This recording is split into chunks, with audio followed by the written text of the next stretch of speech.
Hey everybody, welcome back to Weeb Wednesday. I'm Malleable Persona, you can call me Mal, and I am here with Kat as always. Hello, it me. I have crackers. Fear my power. That's what I got for snacks is crackers.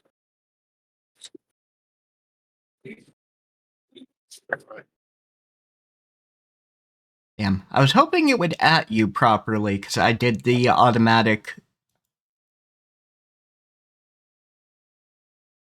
Sorry, guys. Mal is testing something new, and it did not at me properly. Well, Yeah, regardless, weird, dealing with but that. at the very least they can follow it along. Because that is the right Yeah, I'll be fine. link. Yeah, I think. Yeah, it is. Yeah, well, it's still better that it's doing it for me, so when I forget, it should still be there. So how have And you been since last Wednesday? I have been pretty good. Been playing Lies of P. I played it before. Finally got around to it then. Yeah. I mean, I played it before in the past on, like, the Xbox Live service thing where you can... Fucking do games shit where it transfers, where you can just play it on PC or whatever. Yeah. Uh, yeah, it's like $10 a month or something. But I don't have that anymore, because decided not to, and besides, I wanted the game for myself for when the DLC eventually comes out. Because that will be fun. Because that should deal with Dorothy.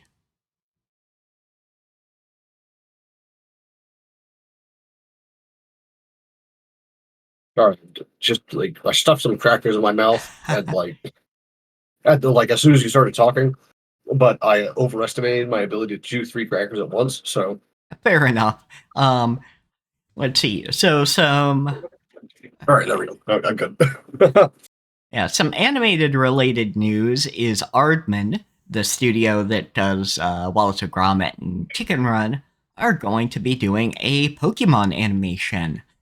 We don't have a lot of details yet, other than it's slated for 2027, and will be brand new adventures.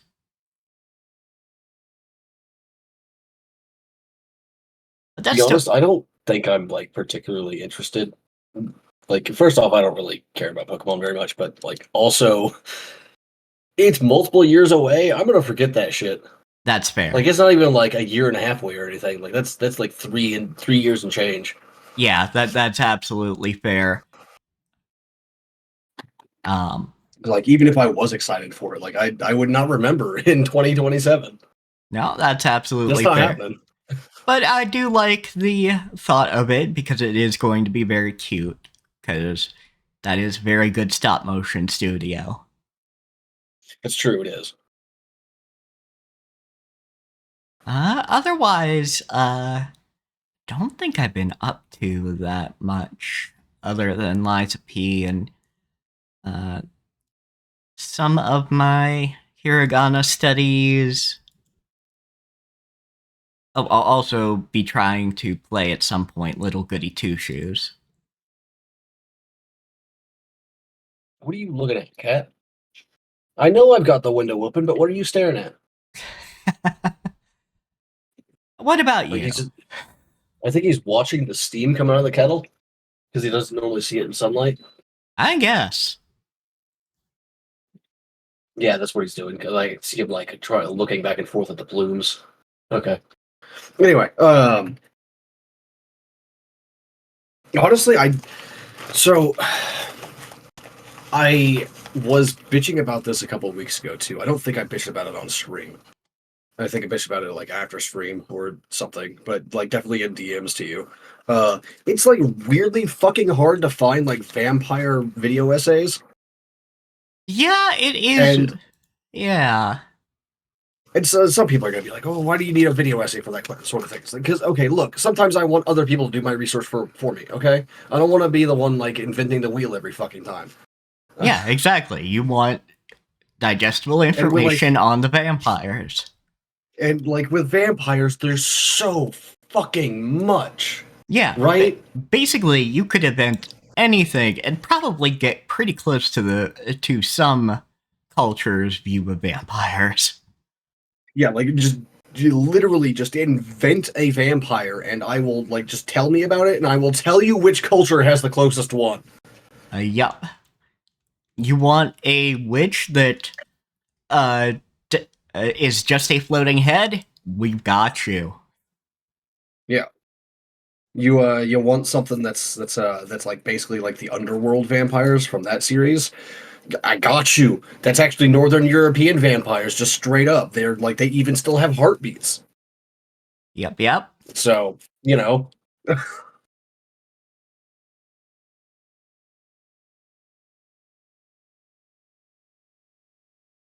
You want a fucked up hairy animal monster man? I got you on that one. That one's Eastern European. Yep, absolutely. So it's one of those things. There's just so much.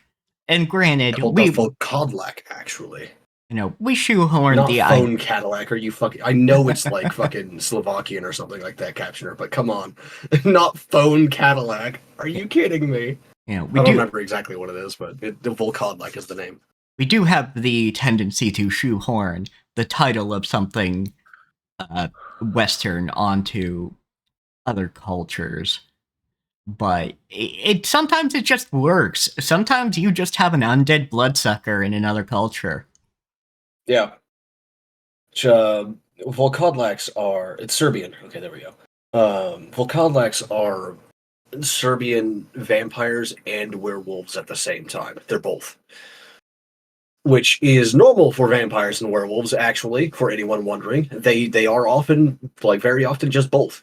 Like Yeah. werewolves become vampires after death, or they are literally just both Yep. at the same time. The tension is entirely movie dynamics, which is also the case for elves Oh and my gosh, the dwarves. capture already died. Oh, that's evil. Yeah, like that's within a couple minutes. Holy shit. That better not be a portent for the stream today. Yeah, that'd be bad. But yeah, elves and dwarves, they are usually in folklore just fucking relatives. Yeah, they're like either the same thing or they're relatives or they're very closely allied. Like it depends on what your interpretation is of the Eddas and like the various texts that we still have of the other cultures with elves and dwarves, but because just for like people's random information, there's only two culture groups that even have both elves and dwarves at the same time, Yeah. and that are the Norse and the Germans. Yep. That's it. That's the only ones. Like you have dwarves in other cultures and you have elves in other cultures, but you don't have both of them in other cultures.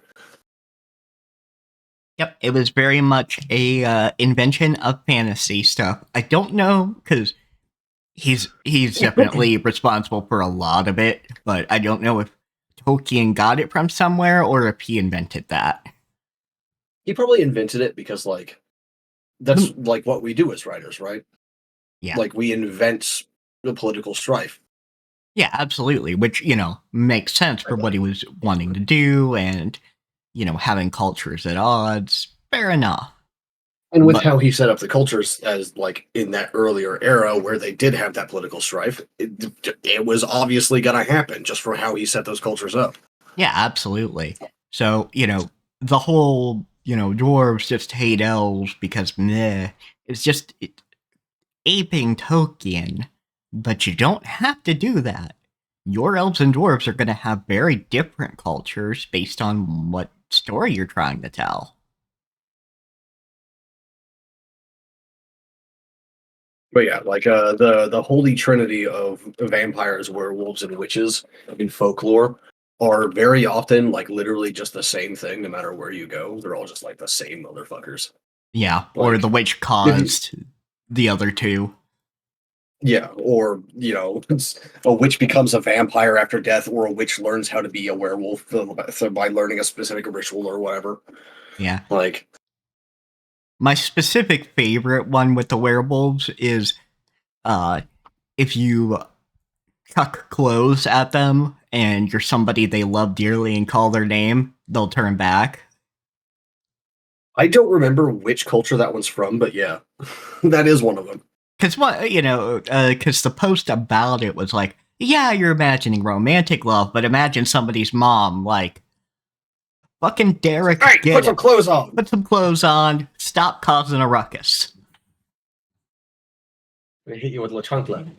Yeah, exactly. Damn, that's actually a really good mental image. Yeah, exactly. I like that a lot. Yeah. Uh, and for those of you who like have somehow missed my ravings about it, uh, or are just like new to the stream or the videos, the reason why I'm trying to do this is because like I'm setting up like we have Vampire the Masquerade at home sort of setting Yeah. because fuck White Wolf, all my homies hate White Wolf. Yeah, Uh, absolutely. All my for a lot homies. of reasons that I'm not gonna get into right now. Yeah, all But my just homies like hate look White into it. Wolf, and we're kind of done with White Wolf. Yeah, White Wolf has some very compelling tabletop stuff, but like at the same time, Yeah. it's also deeply flawed, and the company itself and the people making up the company are not great. Yeah, like individual developers might be fine, like individual writers and things, but Mm-hmm. overall the company's toxic as fuck. Yeah, not good stuff. Like, if you want more information on that, you're gonna have to look for it yourself because that's like, wait, that would be an entire podcast of in and of itself. Just Yeah, absolutely. Like, this company is shit because, and just going into it. yeah. Although, like, I know someone who could give me like enough material to do an entire podcast on that for it, and like they wouldn't even have to fucking do any research. They just like, all right, here, I got this for you. I got you. Yeah, absolutely. Yeah, I definitely know some folks like that too. But anyhow, like I'm trying to do World of Darkness at home, but less World of Darkness. So I don't know how else to say it. It's just like less World of Darkness, less White Wolf, which generally means like being like at least nominally respectful towards the cultures that I'm pulling vampire types from, and not explicitly choosing one to be the source of all vampires ever. Christianity. Yeah, yeah.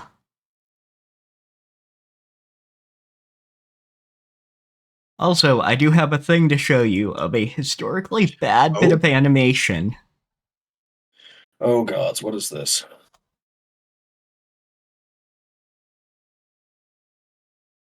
Is what the fuck? Yeah, it's only 30 seconds long.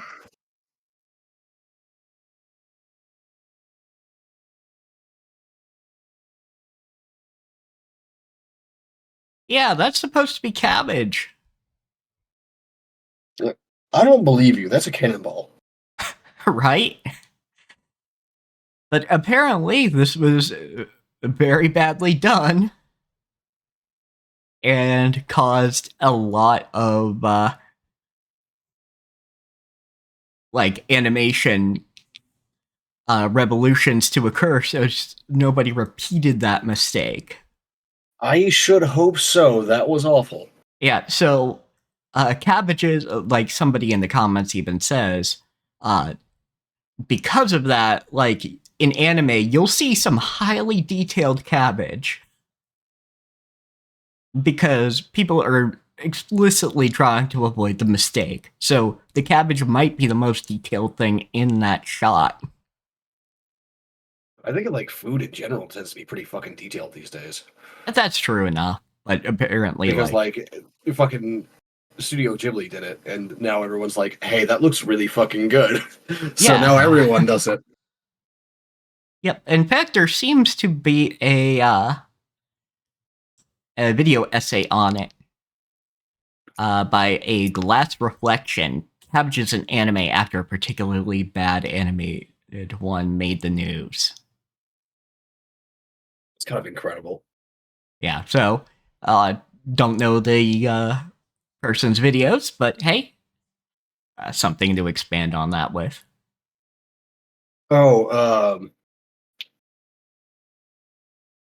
this as much as I like dislike White Wolf, I'm going to, I guess, promote a live play of a White Wolf game, but that's because the people involved are very funny and good at their jobs. Uh, not nothing to do with the with White Wolf, but just because like the players are very good, and it Oh might be yeah, it's one of the the only live plays that monkey. I can actually fucking yes the monkey. It might be one of the only live plays that I can actually watch because like they're that good. Uh, but the people behind If the Emperor Had a Speech to Text Device and Hunter the Parenting have started a live play of Mage Oh, the Ascension. it was them. Okay, cool. Yeah. As far as I know, Alpha Brusa, like the actual guy who has that username and runs the channel, is not involved in the live play at all, aside from like doing video editing and all that shit.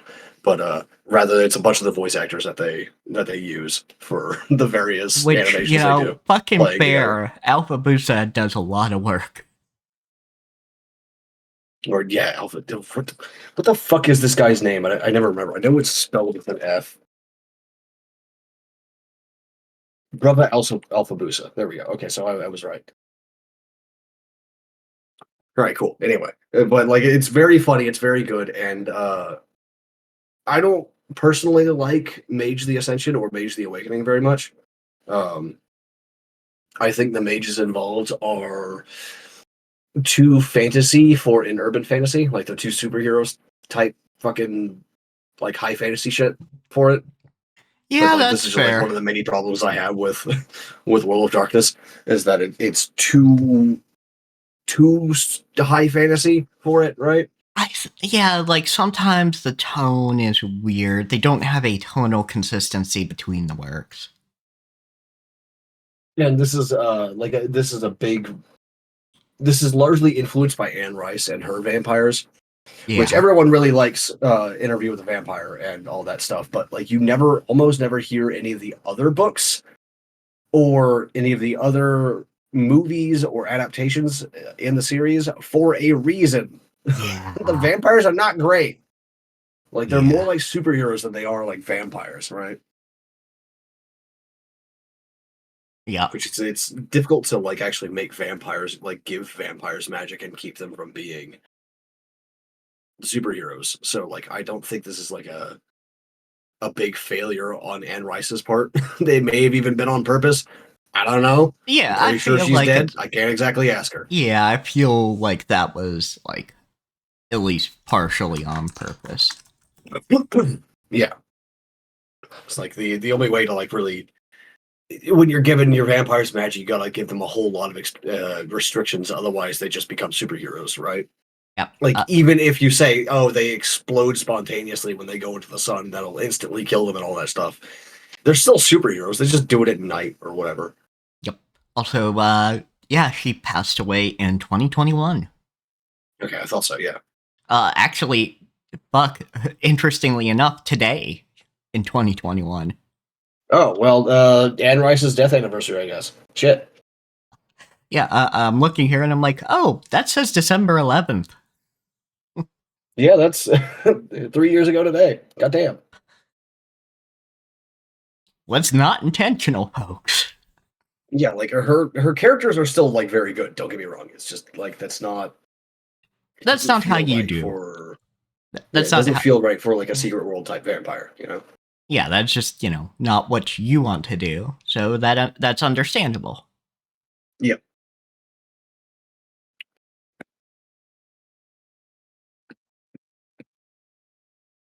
Rain. Like now I'm thinking about like all the clan gifts that I gave and whether or not I need to rework them Yeah, I to make do. them less. I do I like. think they're all like weird enough that they're not. superhero shenanigans, but still. They're weird enough, I think. Yeah, because I don't have flight or anything on there, right? Like I shit like this bitch can like track prey through mirrors, right? Like that's what it is. Yeah, like That's what I got. you're gonna get somebody who can superhero with that shit, but Oh yeah. and probably will. Like, imagine a fucking detective from that clan. Yeah, actually. Oh, let me pull up my clan list so I can tell you which one that is. That's mesmerization, potence, mirror hunting right here. Not arrow. It's the fucking Sumerian, so like capture is not gonna get it, but the clan name is not arrow. It's mirror hunting, may track prey through mirrors. High level allows for transportation through mirrors, and by high levels I mean like 2,000-year-old vampires. You know, like the motherfuckers that you want to nuke instead of actually fight. Gotcha. So yeah, like there's definitely These are the stuff people you to want do to like there. pack their assholes full of C4 and set that off instead of actually like fighting them at all.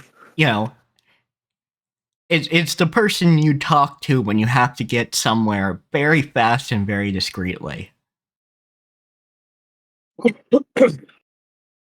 Yeah, If you're not in an antagonistic relationship with them, you're just paying them to get you somewhere very fast and very discreetly. yeah. A lot of the abilities that I gave these people for clan gifts are actually just like classical fucking um like Bram Stoker's Dracula style abilities. Like one of them is just straight up like can control mist and eventually turn into mist like Dracula. That's it. Yeah, Like fair. that's their clan gift. Fair enough. Let's see.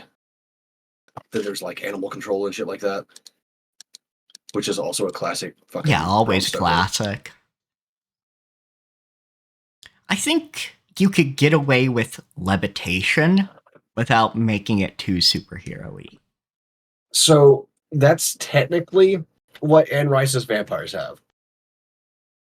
Technically, it's levitation and not flight. However, there's not much of a fucking difference when you can control your altitude. Yeah, that's my thing, is it has to be something where you only go like a couple inches off the surface of something. Um, I don't need to give that as a gift because you can just do that with some of the native vampire abilities if you're like really, really fucking good at it. Um, Yeah, fair enough. like one of the things is like the ability to control your own blood, right? Gotcha, So you gotcha. can technically like create platforms for yourself in the air, but it's not levitation or flight because you literally have to create a walking place for yourself. That works. That works then. Yeah, shebang.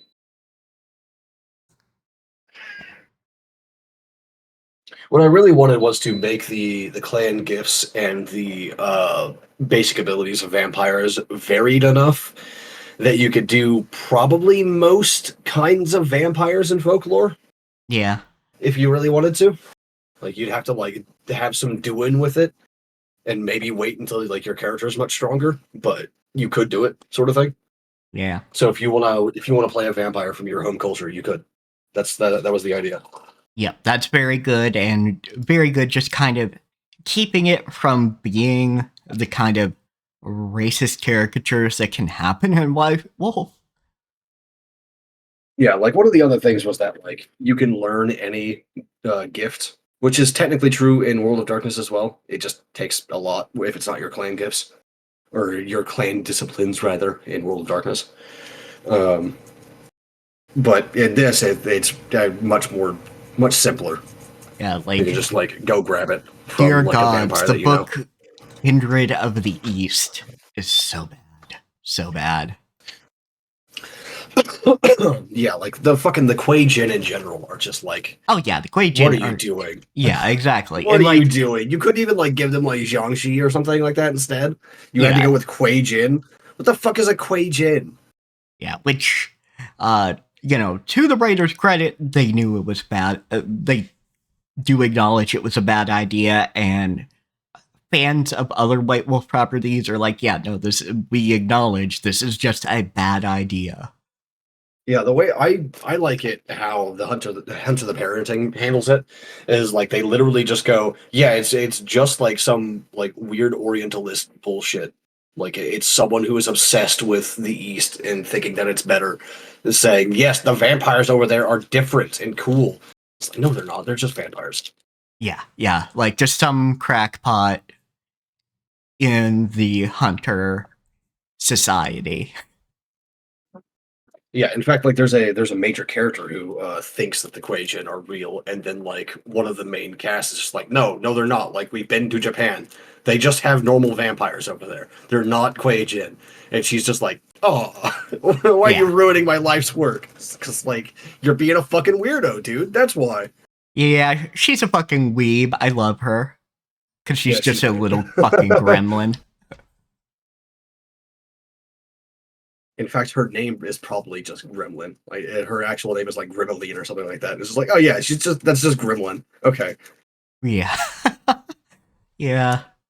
I'm not all caught up on Hunter the Parenting, but I've seen enough to go, yeah, I love these characters. And I do appreciate that they were able to move on to something because, you know, the fuckers behind 40K.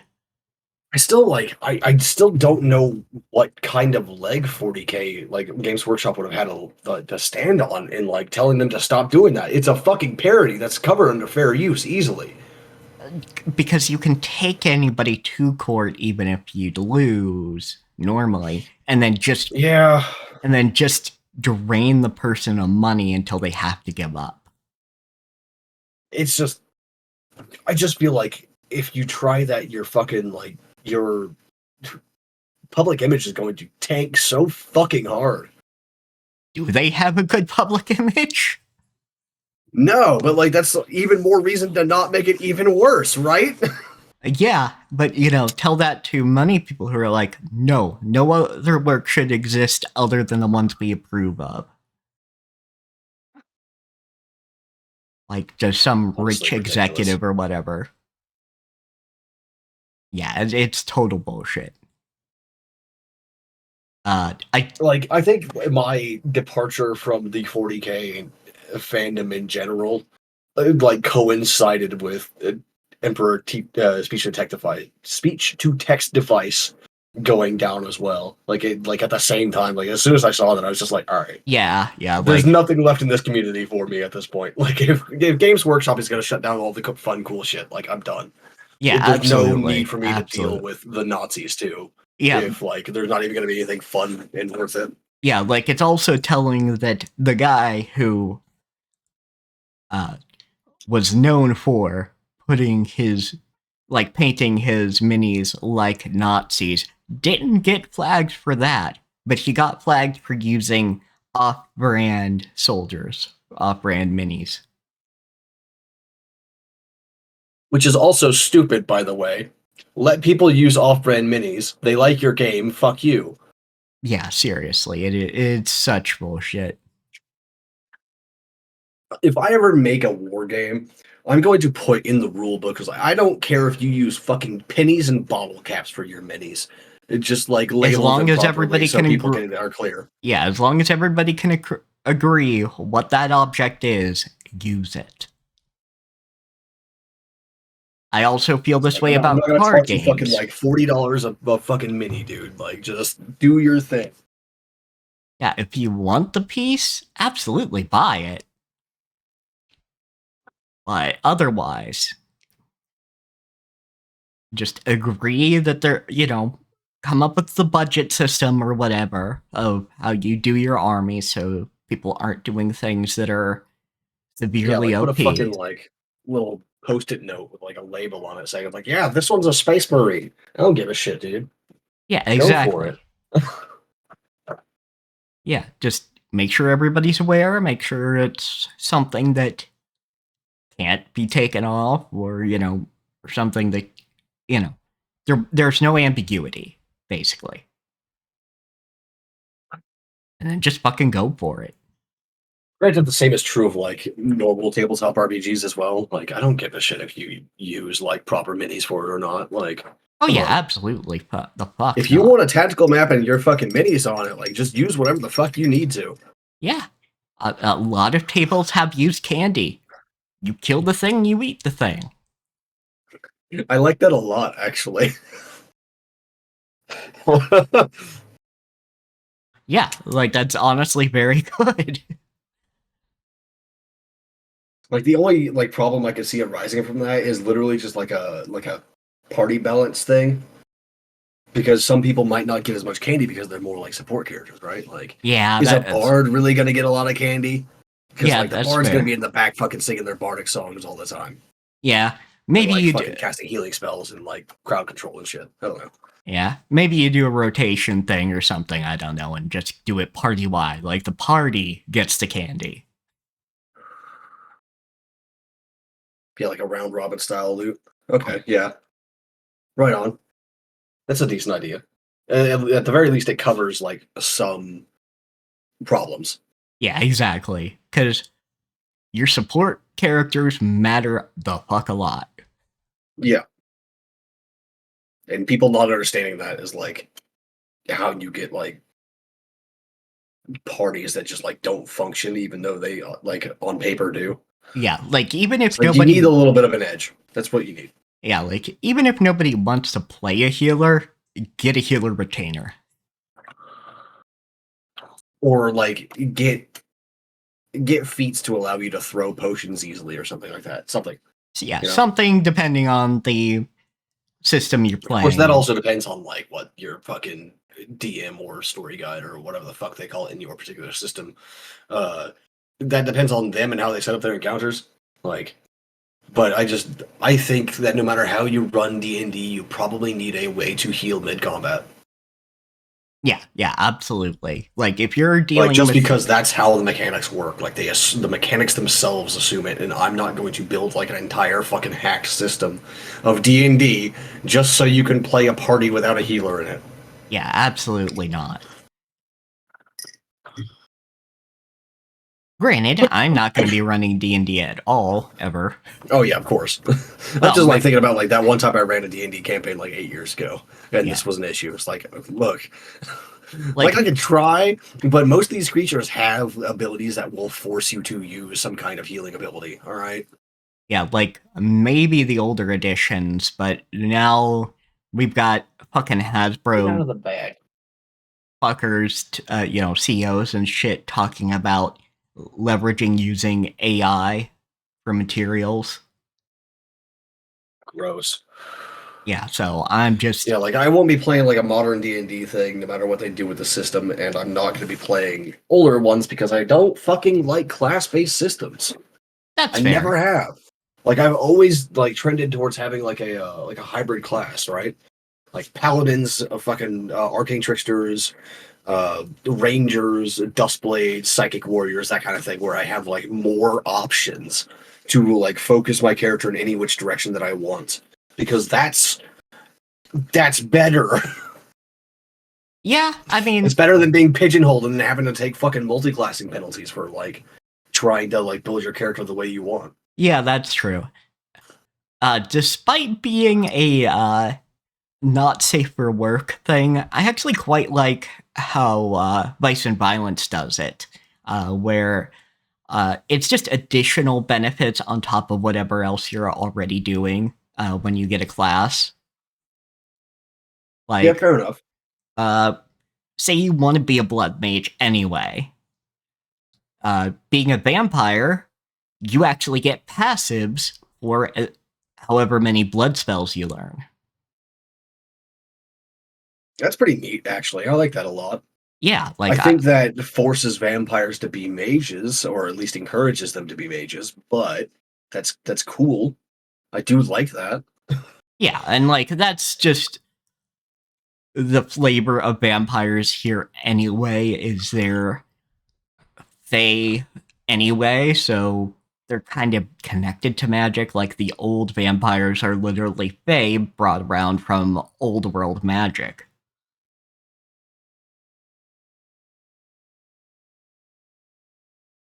Right on. That's kind of cool. Yeah, and since the focus isn't on the vampires in specific, I think that works fine.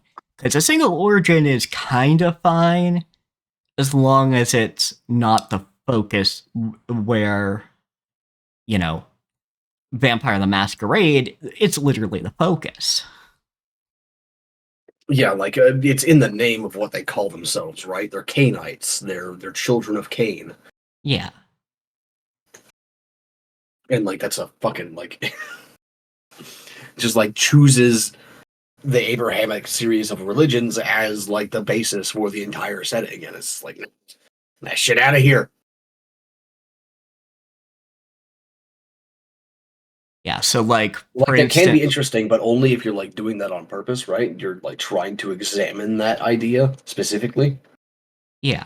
So for instance, you have to know 2 blood magic spells to become a vampire, and that gets you the immortality, which is agelessness, and you cannot die from starvation or dehydration, though you do still experience some of the ill effects. Okay, fair enough. That's kind of cool. So like it's just a natural evolution of blood magic in general. Yeah, Interesting. exactly.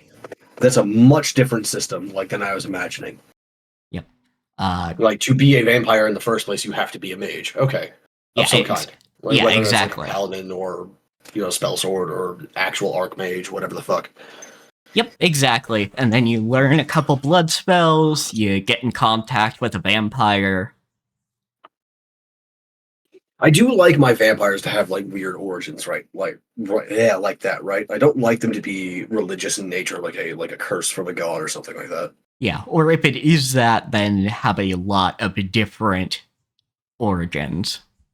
Yeah, like many different kinds of vampires that all came about from their own unique kind of curse. Yep. And then just quickly going over the other passives or the other things, if you know 4 blood magic spells, you can turn into a puddle of blood to escape getting attacked. But once you can only do this for a maximum of 30 minutes, and when you come out of the puddle, uh, you will be dehydrated and have a minimum of 1 life. Okay, fair enough. And then Eerie Charisma. The vampire is immune to being charmed or uh, having the charm status effect. Enemies that use charm spells seem to instinctively know this and instead target other creatures. And that's for 6 spells known. And then 8 spells known is the last one, and that's Lord of Blood. The vampire can use full or fitted armor when casting blood magic spells. You can only use medium if you don't have this. The vampire can also perform the enthrall ritual without needing a sacrifice, instead using 50 blood points from their blood gauge. Okay, fair enough. And you can have 1 thrall at a So like, time, acting as a personal retainer. and me like coming from World of Darkness as my first vampire TTRPG, like I hear 50 blood points and I'm like, holy fuck, a third generation.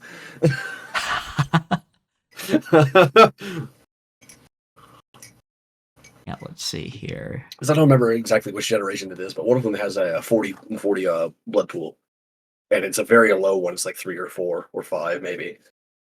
It's just like, god damn, that's a strong fucking vampire, dude.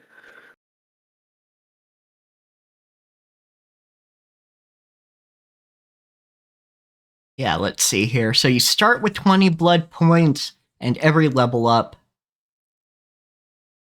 you can either choose the typical level up options, or you can add 10 blood points to your pool.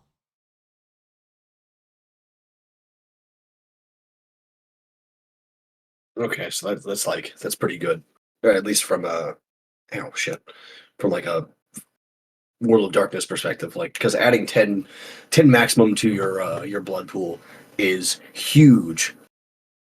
Yeah, Even as absolutely. like a ninth generation or something like that, that more than doubles your blood pool. Just doing that just once puts you on the same like terms as like someone 2 generations ahead of you, which is incredible because that's the only benefit that generations give you is your maximum blood pool.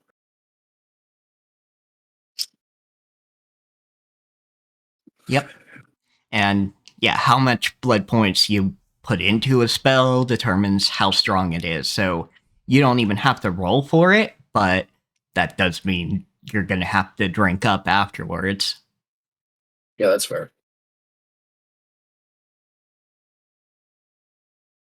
Yeah, like lately I've been choosing dragons as my basis for like vampires. I don't know why. It just feels good. It just feels right.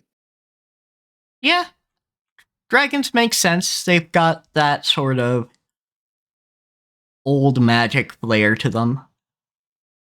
Yeah, like in Well of Souls, it's a virus that was originally that originally infected only dragons, but like then when dragonkin and dragoons were started being created, like it jumped species. Yeah. And I then for Magimek, it was actually a bioweapon created by a mad scientist dragon. yeah. Yep. I remember that. But yeah, the other thing I do like with Vice and Violence is vampires is they're doing a thing that kind of seems like it comes straight out of Discworld, where a castle-born vampire is visiting with their aunt that is a country vampire, and she's like, "Any vampire worth their salt can do their own fucking laundry. Yeah, fair enough. You don't get thralls to do that. Getting thralls is how you get fucking staked." And be useful. I got a whole, like, a man filled a whole bottle of bread for me when I delivered his firstborn child. Yeah, that's fair.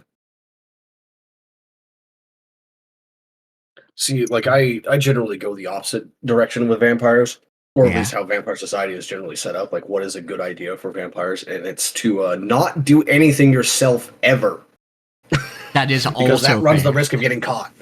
Like, Yeah, which I mean also works because, like, the aunt's, the country vampire aunt's whole thing is, hey, don't make a big fucking target out of yourself. yeah,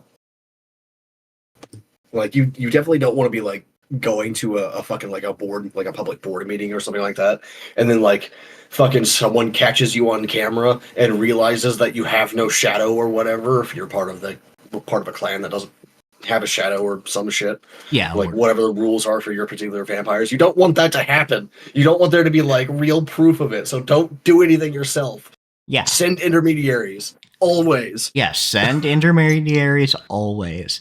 But for these high fantasy vampires in a setting where, yeah, you can be cool, you can even have an edgy backstory, but you will slip on the banana peel, and sometimes that banana peel is a dick.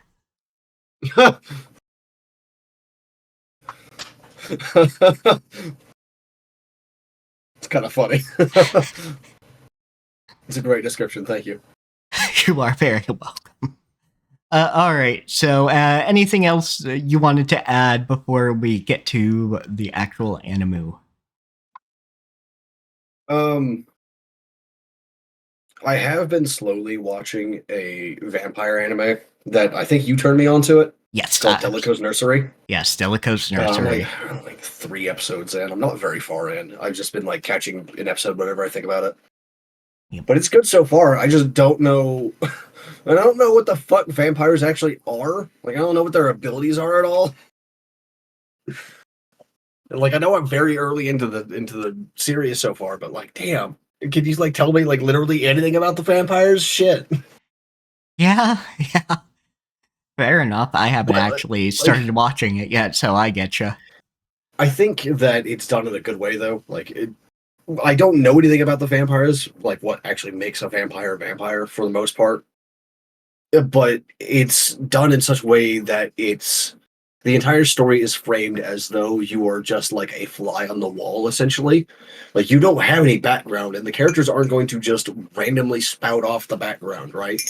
Like Yeah. there's like only time that these things come up is when it's actually actively being discussed. Yeah. You don't have the Austin Powers character Basil exposition. Mm-hmm.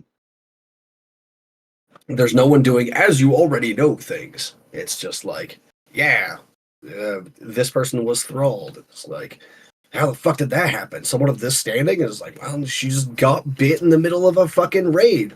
And that's how it happened. And they're just like, oh, fuck, that's bad.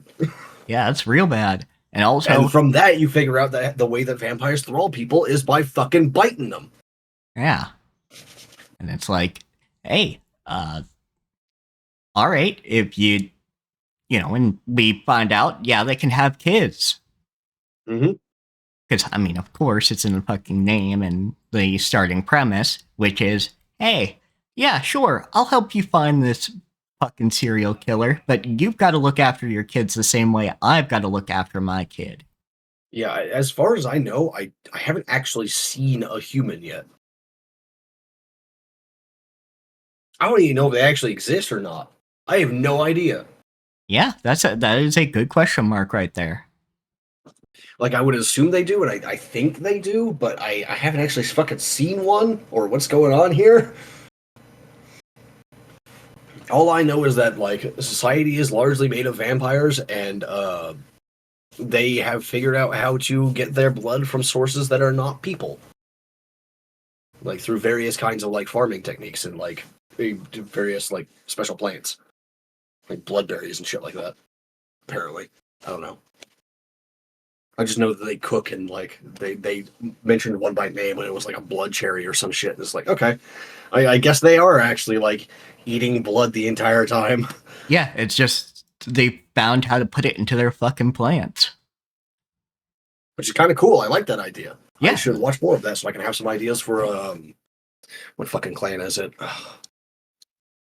It's been a while since I made the clans, so I don't have like them and their fucking their gifts memorized anymore. yeah. Clan Kata Inn. They they have like vines and plant control. So and at high levels they can actually like transfer blood through it. So they can feed through their vines. Because that's not fucking freaky at all. Yeah, not freaky in the slightest. Congratulations, you figured out like my world building method. If it's not creepy, it's not right. I haven't done well enough if it's not creepy as shit. Anyhow, the fucking all guys mixer. Yeah, let's go with that. Yeah, all guys mixer. So this episode starts with I don't actually remember what it starts with. What the fuck does it start with? let me see, because I can't remember which story we start with and which one we do second. So give me just a second to remind myself. I'm pretty sure it's Fuji and Asagi. Oh, yes, that's it. Fuji and Asagi. Well, first Asagi talks to Kohaku, like, hey, teach me to be cool. Like that one, yeah.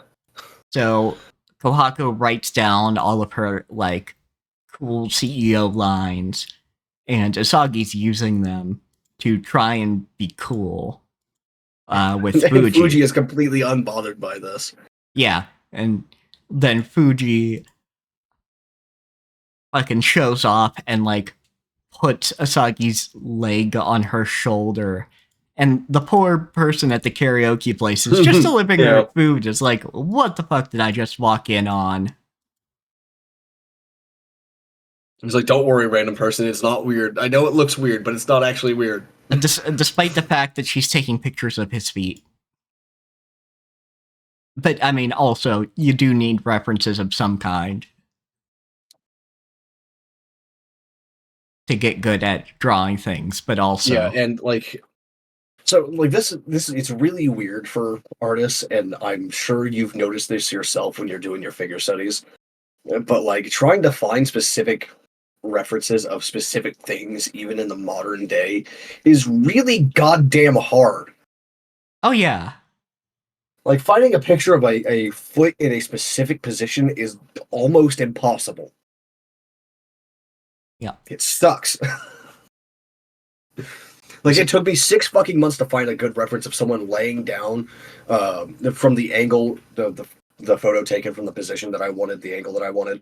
So it was someone laying down on, like, a bar or a bench in the right position. It took me, like, 6 fucking months to find that.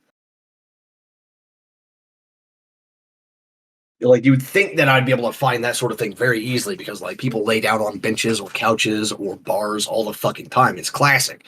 It's a classic position. No, it's really hard to actually find a good one. Bullshit. I hate it. Yeah, Eventually, that absolutely. reference will turn into my banner, but that's eventually when my hands stop being crunchy. So, we move on to Fuji and Asagi working on uh, the manga, or the dojin, which involves handcuffs. Yeah, I honestly thought that Asagi was going to handcuff himself, like both hands, sort of thing. But But he no, fucking didn't. He handcuffed himself to her. yeah, what happened was Fuji puts the handcuffs on him first, just one cuff, and then he responds in kind during the conversation. And it's like, hey, I've got to go to the post office to deliver the Stojin manga that I'm working on. And so they go together handcuffed. Yeah, because of course they don't realize that there's a safety mechanism on it. Just Yep. like PSA for anyone wondering, if they're not actual handcuffs, they have a safety release just in case you lose the key because they're fucking toys, right? Yeah. Whether Yeah. whether you're using them for kinky shit or not, they're toys. You're supposed to play with them. You know, like they're props.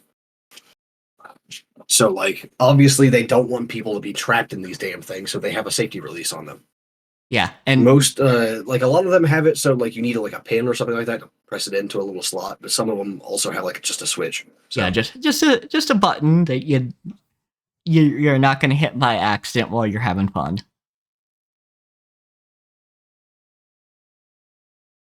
Uh, and so Fuji gets dragged along with we see Asagi like how nice he actually is. Like he's a total fucking himbo, like genuinely. yeah, like absolutely just goes, here, let me help you carry your groceries. Let me stop your dog from running off. Oh, you dropped a bunch of stuff. Let me help you pick it up. So Just not constantly stopping and helping people. So yeah, not it's great. exactly keeping a low profile while handcuffed to another person. And then a car gets a little too close. And so Asagi pulls Fuji in, and she kind of just has a brain blast of both. Yeah, Oh, something awakens in Fuji during that. yeah. Both as, oh, this is nice, and also, oh, this is how I can use handcuffs in my writing. Yeah, both. But Asagi feels bad because Fuji's wrist actually does get hurt. Which she doesn't give a shit about. I doubt she even fucking noticed. Yeah, not until he pointed it out, and even then, he was just going to use like concealer or something. So, Yeah, like, but that's how gets her a fucking like a sports bracelet, right? Something like that. yeah, exactly. So they go to So like a fuzzy bracelet, so it's probably like a sweat they bracelet. go But to yeah, a sweat a bracelet. very popular store chain, Don Quixote, and check out the toy handcuffs to get the key. And it says right on the fucking box, "Hey, you don't need a key for this. It has a safety mechanism." And boop, they get it taken off. So yeah, gives her a sports bracelet. He's happy about it. It's like some good like character moments there, you know, like showing it off exactly how like nice and kind and generally just like all around a good person Asagi is. Yep. Which like obviously I don't think any of these characters are gonna be bad people, like ever. Like they're not gonna be doing like mean shit on purpose. Yeah, but it shows off the good traits of Asagi, who, granted, he's a lot of reason people can stick with this show at first, because they're like, okay, he's 100% into this. Cool. Mm-hmm. And then next off, exchange of uniforms, which starts off with a conversation about Kohaku being cold, but they just switch out uniforms. Uh, by doing like a ladder game thing to decide who switches with who. Yeah, so like everyone is all dressed differently than usual. And I think probably the best part was Fuji trying to like shake a cocktail, or yeah, it was Fuji trying to shake a cocktail, but she had swapped with Suo. So the jacket that Suo is normally wearing over her shoulders but not on her arms just keeps falling off. Yeah. And so Fuji brings out tape like, I will take care of this. And it takes one of the other people to be like, no, do not tape You it. can't tape the jacket. You can't tape it. It's not okay. Meanwhile, Suo is actually swapped with, I think, Kohaku. with Kohaku. And Mm-hmm. people are definitely feeling some things about that. Which fair. Yeah, absolutely. I understand. Fair. She was very pretty in that outfit. Yeah, and Fuji like, I'm going to send this to Tokiwa. Zuo being like, nope, delete it.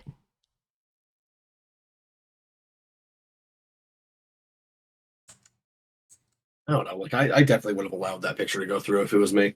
Yeah, absolutely. I look fucking Or rather, good. rather instead of like that one, like a so-called candid one, I would like. It's like you could send a picture. Just let me know that the picture is being taken first, right? Yeah, that's also fair. And then that leads into Suo being really fucking booked on the schedule. And Fuji's like, hey, are you okay with this? She says she is, but of course she isn't, because this is what happens when you overwork yourself. Yeah, Fuji. Like it's easy to forget, but she's also a fucking college student, right? She's like 22 or 23 and Yeah. still in classes. Yeah. And Suo just is actually an overworker and likes to be appreciated by the customers. Mm-hmm. But problem is, Suo manages to get herself sick from overwork. And so Fuji goes ahead and calls over Tokiwa. So she has someone else to go, hey, you've got a fever. You're going home. Which like Tokiwa nearly fucking kills her by picking her up in a princess carry when she has a fever. She's got a fever and she collapses from said fever. And Tokiwa just like sort of picks her up and she just like almost dies on the spot. Yeah. Oh. Yeah. Yep. Right after that, we do get confirmation that she does wear a wig. She just styles the bangs of the wig to be like roughly the same as her natural hair. So presumably, Kohaku does too. And there we go. We have figured it out. Yeah. We have figured out where all the hair is. It's underneath the wig. Yeah, it's just a wig that... It's probably just like tied up really tight. Yeah, it's just the wig all over it. Yeah, it's just really tight. Has a cap on. That's fine.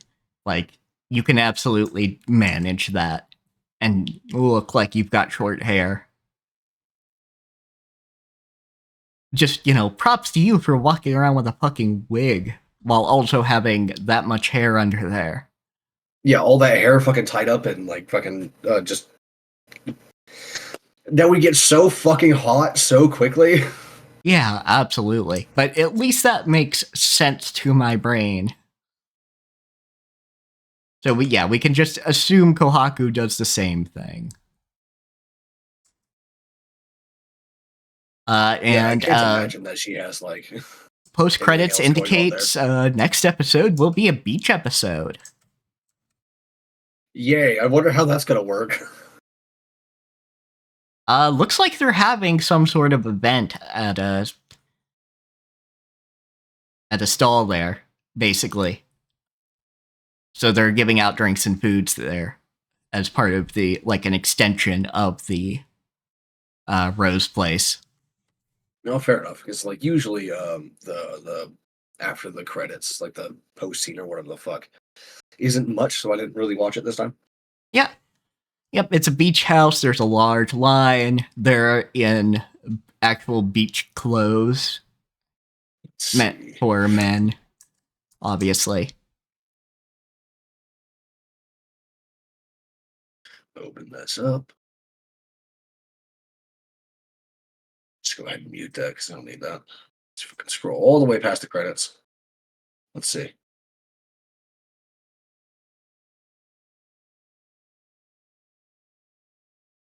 Yeah, so they probably like rented out a pavilion there or something.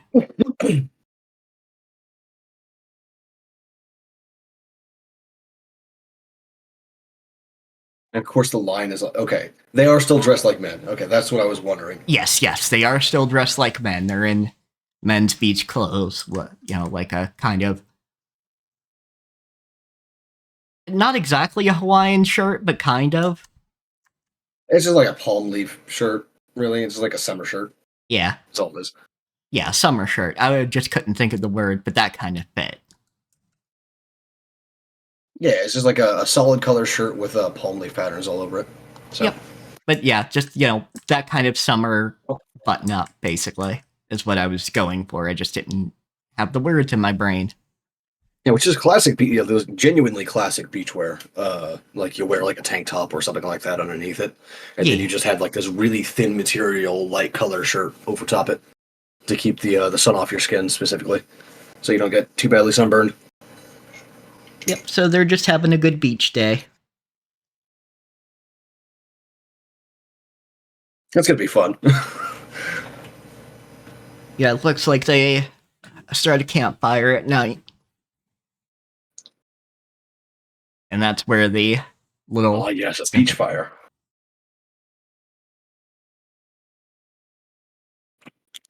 I actually really like beach fires, by the way. Fair enough. I've never been to one.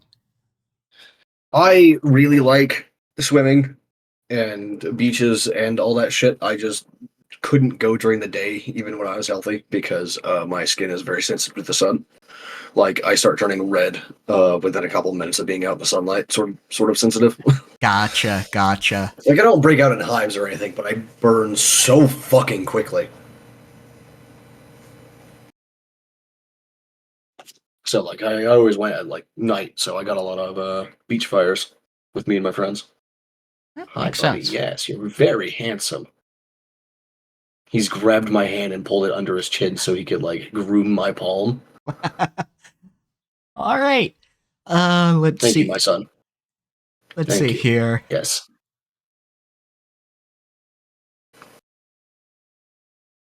Is it because do I have like a little bit of salt from the crackers on my hand? Is that what you're doing this for? All right, heads or tails? You hit me with the tails. All right, we're doing Demon Lord 2099. All right. Let's just swap out here. There we go. Fucking Takahashi is a big gay. I know this is from like way later in the episode, but Takahashi is big gay, and I appreciate it a lot. Yeah, absolutely. We'll talk more about that later, but yeah, I appreciated that a whole heck of a lot. Yeah, because like one of the things is like when you get like these kinds of anime, one of the things you gotta watch out for is whether it's gonna like devolve into some harem shit. Yeah, where everybody is on, in this case, Veltol's dick, but no, not really. She's Takahashi is just like genuinely just a friend. Yep, she's impressed with Veltol. She thinks he's cool. She likes being useful, but she's got no interest. Especially because she's also Makina's friend, and it's like, no, you get that boy, girl. You get him. You get that boy, girl. Just hyphenating random words. Sorry. But yeah, like apparently Takahashi likes big boobs, so I don't know. We might see Takahashi and that student hook up. Yep. So we talked about mediumship her and magic being a taboo. Oh my god, I can't remember her first name, and that was actually a plot point in the episode. Like she was so upset with Veltol for forgetting her name like 4 times, and I don't remember her name either. Yeah, so there's necromancy's soul cloning and alchemy's creation of homunculi, are both Apparently, things. that's like banned. That's sort of weird to me. Like I And can yeah, understand like the necromancy, like that's a classic, but why ban homunculi? I,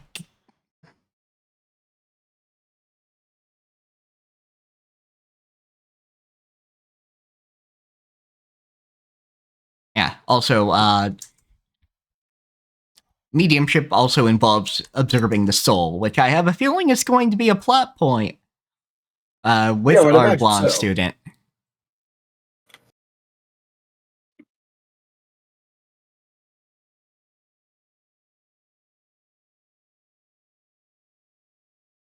Uh, Apparently, our half elf blonde student here, according to Veltel anyway, is extraordinarily like well suited to magic.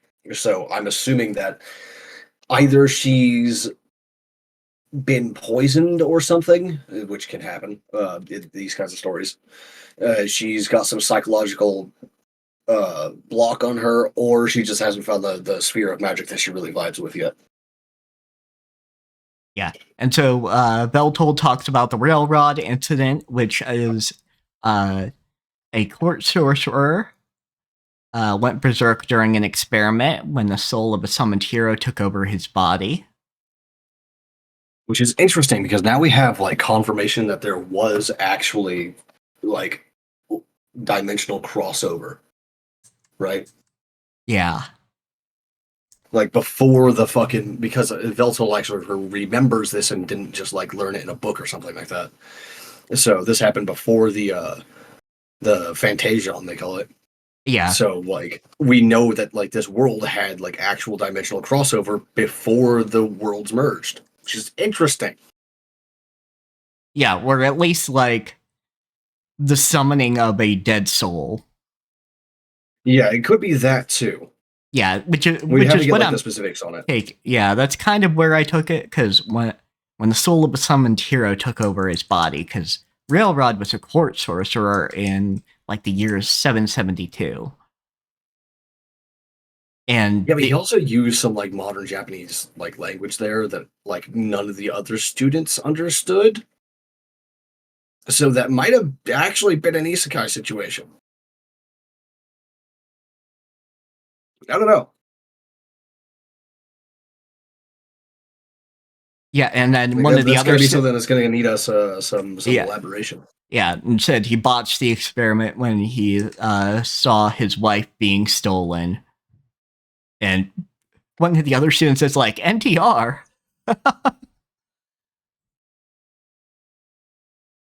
Machina continuing to be smug because Veltol did well. Yeah, of course, of course. And like Then some jackass. Elf with a Pompadour. I don't think I've ever seen that before in my entire life. That was a sight. Yeah, Hazuki Yamada Reynard.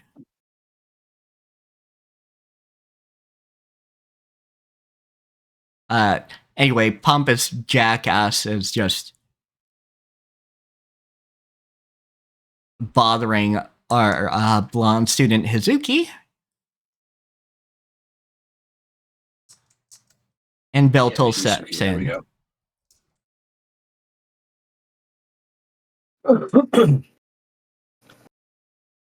It's actually like some good information on Hizuki as well, because like all of that, between all of that, that's how we know that not only has her family fallen, but she is apparently not good at the current usage of magic, which is interesting and weird because they're using this school very specifically uses the older style of magic without the familia.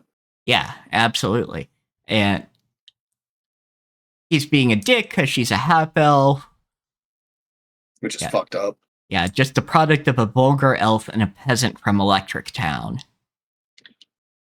Which Electric Town is the antithesis to Magic City or whatever it's called. Yeah, the academy and its part, the surrounding bits. Yeah. And then Veltol's like, oh, hey, Grums, I know that name, and talks about how Pompadour Elf's ancestor was a big fucking coward.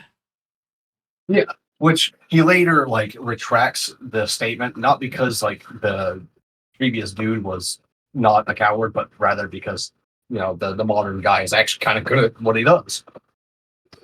Yeah, the modern guy's good at what he does. Yeah. He's just arrogant and racist.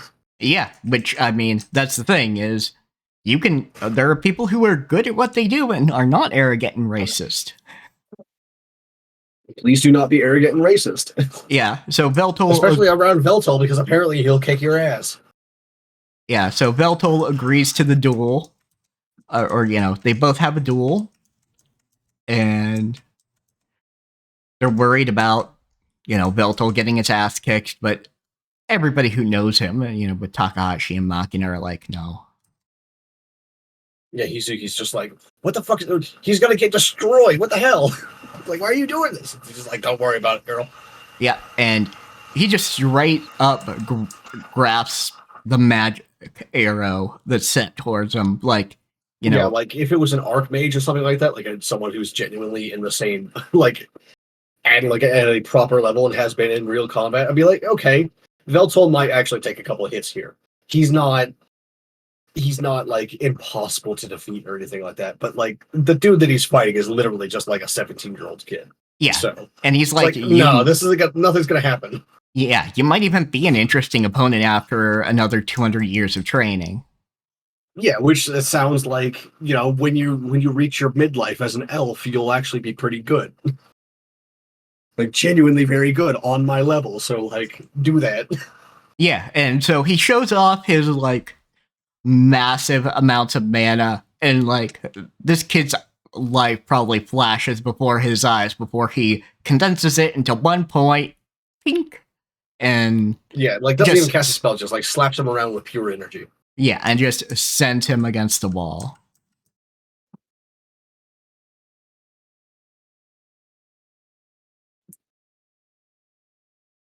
So, of course, to celebrate these people, like, go on a tour. Not even really a celebration, just like because they're in the city, they might as well go tour it, right? Yeah, it does seem like Hazuki might be a little bit into Veltol, or at least a bit bashful that someone's giving her positive attention.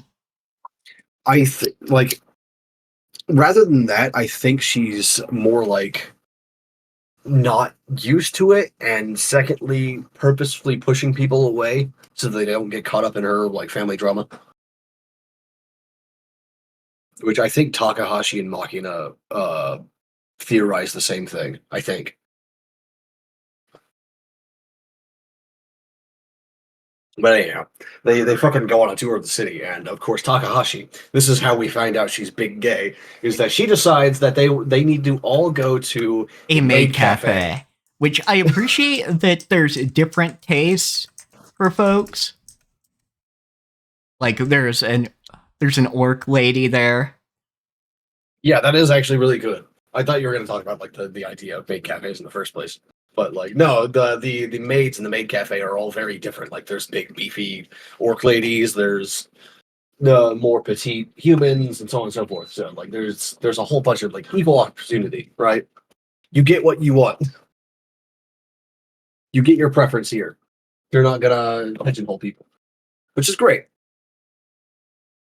I don't really get the draw of maid cafes in the first place, but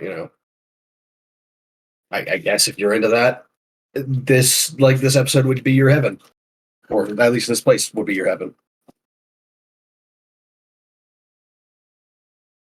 Yeah. I actually didn't see like the final twist of the episode coming. Like genuinely, yeah, I thought like I thought the credits were just gonna roll after, or they were gonna have like a short conversation or something like that with the maid or whoever. Not that it was gonna be fucking. Not that it was gonna be Izuki working like part time. Like fuck. Oh, it looks like we can even request specific maids. Takahashi says. Let's go for someone with big tits. She's the big gay, and I appreciate that. She liked boobies. Hi, buddy. Yes, you're very. Yeah, and then she comes in with her, and Hazuki comes in with her whole maid spiel, and she's just like,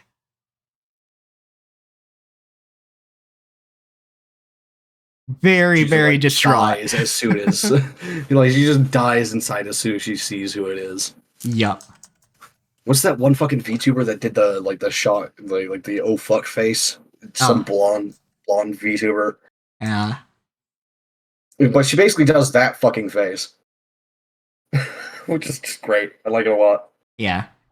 And the next episode is Akihabara's Three Great Houses.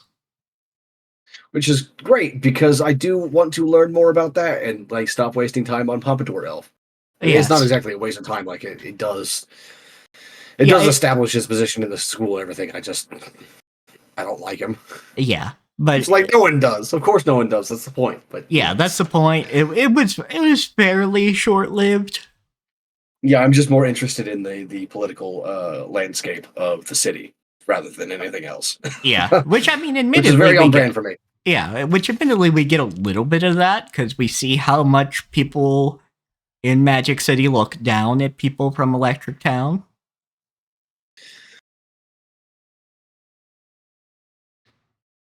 Or at least how some people view it. Yeah. And it is a place with like red light districts and shit. Like, how did Takahashi describe it? Something about vices and shit. Yeah. I don't remember the exact thing. Dude, I miss what the fuck was the previous anime site that I used? Anywave, I think. Oh, Yeah, Anywave. yeah. I missed that because I like the fucking font, I guess you would call it, for the subtitles was much better. Yeah. What it looks like on this one that we're using now is like fucking closed caption or shit, and I don't. Yeah. Yeah. The land of lust and vanity. There we go. Yeah, lust and vanity. I knew there was a V word in there somewhere.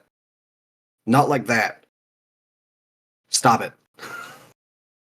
Oh, you can actually change the font family. Can you? Will it actually like do anything, or is it still gonna be like all fucking weird placement and shit? The placement's probably not something you can fuck with. But Because like it's a genuine problem having like the explanations for certain things or background dialogue going on with and having them just like right on top of each other to not differentiate them at all. yeah, that is still the problem. But at least the font family you can change out. So if it's specifically the font, Slap the.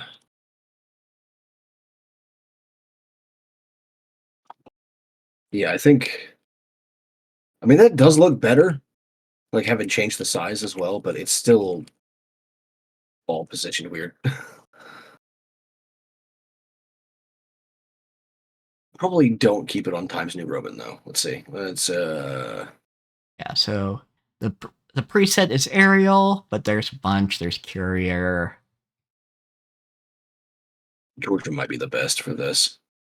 This impact is too like it feels like it's bolded all the time. Yeah. Or Tahoma. Tahoma's good too. All right, I've got. I set it up anyway. Yeah. So that's that. I didn't episode. realize you could change that, but still. Yeah, I didn't either, but I'm like, I wonder if you can. So I was already there anyway, seeing what Takahashi said. So Yeah. but yeah. So Takahashi the big gay. That's probably one of my favorite things from this episode. Yeah, although like this just like goes back to what I was talking about. I think it was last stream or the stream before about how no one recognizes Bell's Hole. Yeah, despite the Bell's Hole. Oh my God! Thank you, Captain. Bell's Hole. That's really good. Oh no, that's great. Of course, no one recognizes Bell's Hole. But yes, Beltol. Yeah, There's no pictures of this motherfucker, no paintings. Like even in this specific academy, which is focused on pre-Fantasian magic. Yep, because it has families, noble families that existed before the Fantasian during the time of Veltol. Yep, like and even like hold some of his fucking records and artifacts. Like, how do they not recognize him? Yeah, they do not recognize him. Though I have a feeling that at the very least the headmistress does. Yeah, well, she didn't exactly like confirm or deny that, but yeah, I would assume that she does. Considering he Maybe, comes in with his real name on and then top has an interview with her and like right has a afterwards. yeah, and has an interview with her. Yeah, I have a feeling she knows he's the real McCoy.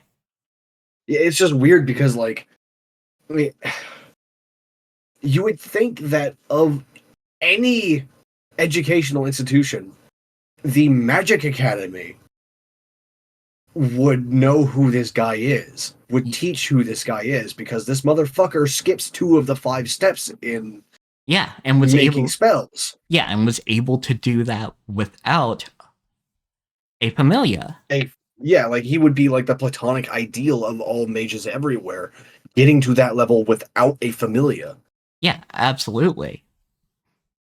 But And no, none of the fucking students recognize him as actually the Veltol. They think he's just the streamer. Like no one, they still don't know that this is the actual guy, and it's not like he makes a secret of it either. yeah, granted, I suppose, if somebody went, yeah, you know, I don't know, I am the reincarnation of Charlemagne. Yeah, but the difference here is in that world, immortals are known to exist. Most are dead, and people know most of them are dead, but like they do exist, and Granted, souls are real. They're literally in a lecture about souls right there. true. Granted, Veltol invented his uh, reviving magic himself. It's true, So there, but like still, you expect that someone would be like, "Yo, that guy looks a lot like School Veltol."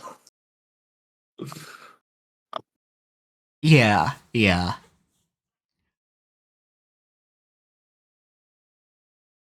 And also, like, if anyone would be able to do the kind of thing that he did, I would expect a demon lord to do it, which that's what he was, Yeah, absolutely. right? Like, Like, that's just like classic shit that demon lords die for a while and then just come back later. You can't permanently kill them. yeah, absolutely. And like, there is, evidence of magics that are one offs or things that aren't immediately Reproducible. understood, like Graham's sword. Yeah, the holy sword or the whatever the fuck sword is called. I don't know. Yeah, shit from the goddess, all sorts of things. But yeah, I have a feeling that at least a couple people probably know who Veltol is, but they're just kind of keeping it mum and not making a Like, I would big hope deal. so.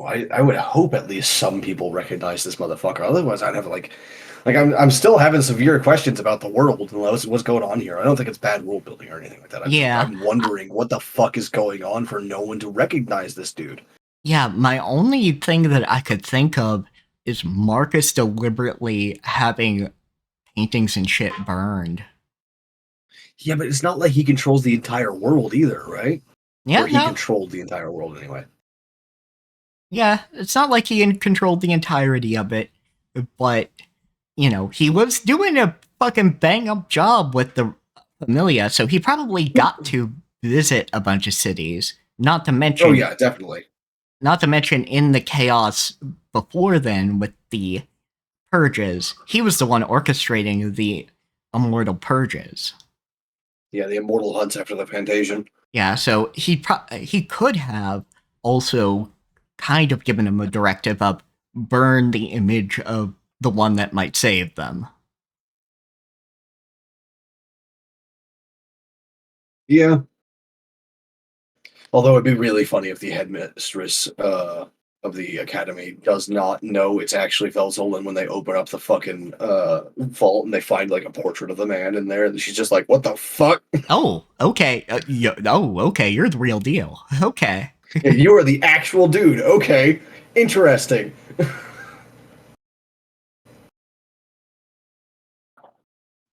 Although, yeah, as you said earlier, it does genuinely seem like she does know him already.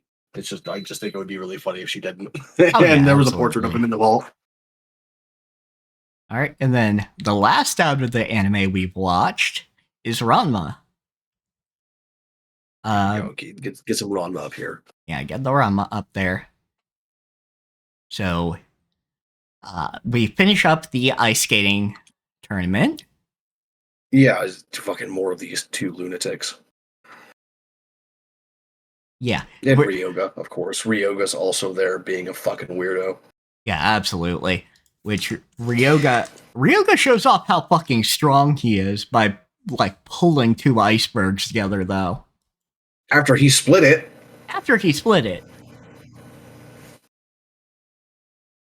Like, it is worth mentioning that, yes. Yeah, I just these two fucking weirdos. It's very telling that of the main cast, outside of like Kasumi, like Akane and Ranma are somehow the most normal. Yeah, they're somehow the most normal. Ryoga tries to get what's her face to give up on Charlotte / Pichan by saying, "Oh yeah, I let the pig back into the wild," and instead she she flings him very far. Yeah, she just fucking like picks him up and tosses him through the air, freaking out because apparently she doesn't like having those things taken from her. They were never hers to begin with. Yeah, but she assumes those are hers because she's a spoiled brat. But yeah, she's powerful enough to fling Ryoga just very far. And he's like, well, fuck. Fucking creature. Yep. So they do a really good maneuver that Ranma came up with, where they pretend to break up. And, they trick everyone into fucking getting the shit kicked out of them. Yeah, basically. So she tricks what's-his-dick. Mikado. God, I wish I didn't remember his name. He doesn't deserve it. Yeah. Fucking throws him, has him skating back, and Ryoga trips him into the water. And which was like super smooth, actually. I really liked that sequence, just as a whole, in terms of animation. Oh yeah, like they did it real well. But of course, they fall for the fact when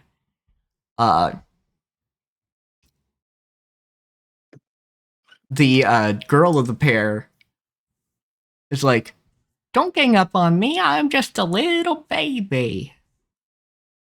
And then she kicks the shit out of them. Because of course she does. Because she already proved she's incredibly strong. Ryoga, you should have known better. Yeah, Ranma too. Like, are you kidding me? Come on. Yeah. It's like, you both should have known better. Like, this is a martial artist, even if it's like weird martial arts. Yeah. Yeah, and then Ranma and Ryoga start fighting. Because of course they do. Yeah, and it's Ryoga's fault here, because Akane's like, "Good job, you two, you won." And he's like, "Oh, he complimented me and congratulated me." And Ranma's like, "She congratulated us." Dumbass.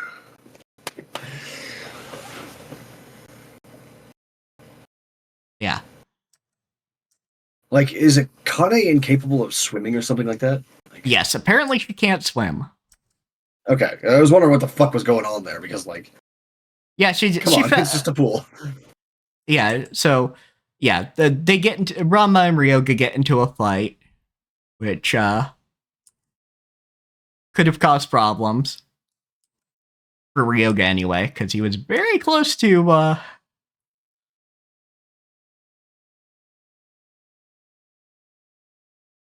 getting into the water and becoming a pig.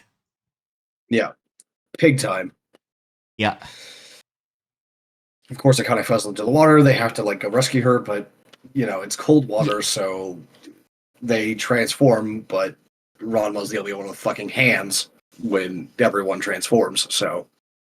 Of course, Ranma gets the points for saving her at that point. Yeah, though I do want to point out, Mikado gets put on a stretcher, and he has a cute blanket over him with a ducky on it, and he's like, Yeah. And she fucking beats the shit out of him to get the blanket, and then he's just knocked out. She fucking kills a man.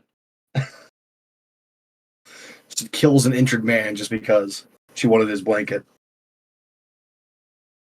Yeah, and of course, so they start fighting. Like we said, Akane falls in. They both dive in for her. I do love, like, Rama's looking at them as they're both falling and going, "You good, bro?" So, you okay? This I'm gonna have to rescue you too now? which I'm pretty sure Rama does have to rescue them. And so Rama's got a fucking cold.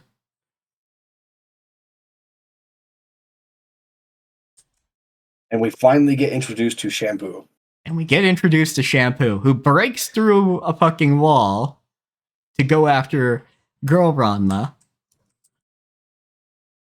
Which, during the flashback, it's actually interesting. I don't know if this was on purpose or just like the person doing the subtitles just doesn't know fucking Chinese, but there wasn't any subtitles for her. So I have no idea what the fuck she was saying. Oh yeah, when she speaks Of course, Mandarin. like the soldier translates for them, but yeah, you know.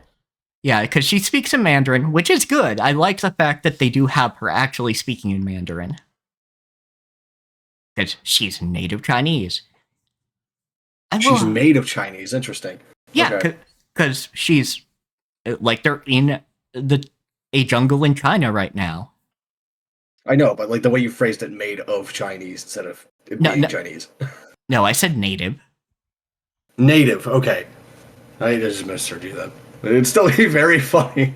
Yeah, made of Chinese. Yeah, I see. But anyway, so basically, I am made of Irish and German. Excellent. But yes, native is what I said. Anyway, the flashback is after the fucking whole running around after getting cursed. They come with the guide to a village of Chinese Amazons, and they're having some sort of contest, but both Ranma and Genma are hungry, so they're just eating food that's left out there, and apparently it's contest food. Yeah, it's prize food. So, Shampoo, who is the winner, is like, "Oi, what are you doing? Why you eating my prize?" Which, like, fair. I get it. I understand. I would also be upset. Yeah, and Rama's like, "All right, well, if I beat you, does that mean you won't be bothered?" And so they have a contest. No one like thinks to explain to this fucking jackass that, like, if you do this and you win, you will be marked for death. Yeah, you could just piss her off and have stolen her food and just run now. Or you can beat her in a contest and now be marked for death. Which is, of course, exactly what happens because, like, Ranma is Ranma. And Ranma has no luck. His luck stat is in the negatives. Yeah, which, like, Akane is just like, "Oh, aren't you lucky that she's pretty then?" He's like, "What the fuck are you talking about, girl? She's trying to kill me." What the fuck does that matter? But yeah, so who gives a shit if she's pretty? She's trying to crush my pelvis, and not in the fun, happy snoo way. Yeah, she's trying to take a hammer to him. Yeah, so she chases them throughout China, and apparently has now followed them to Japan. And her intention that's is exactly what everyone always wants, is to be followed through, like, various countries by someone who has marked you for death. Yeah, and so they go back home, and later, Kasumi's like, "Hey, Ranma, someone's here to see you." And now it's boy Ranma.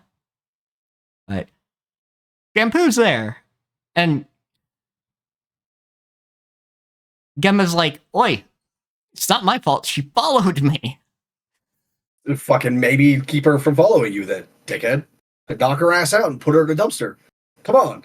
Yeah, but she's trying to kill your child. Yeah, but Genma doesn't care because he doesn't want to get marked for death too. I mean, you don't. I You don't just know. have to He make is sure an that like he is an outsider boy panda, I guess. yeah, like yes, but if she doesn't know where you went, then it doesn't matter, now does it? Just stay out of your fucking panda form, dickhead. Yeah. So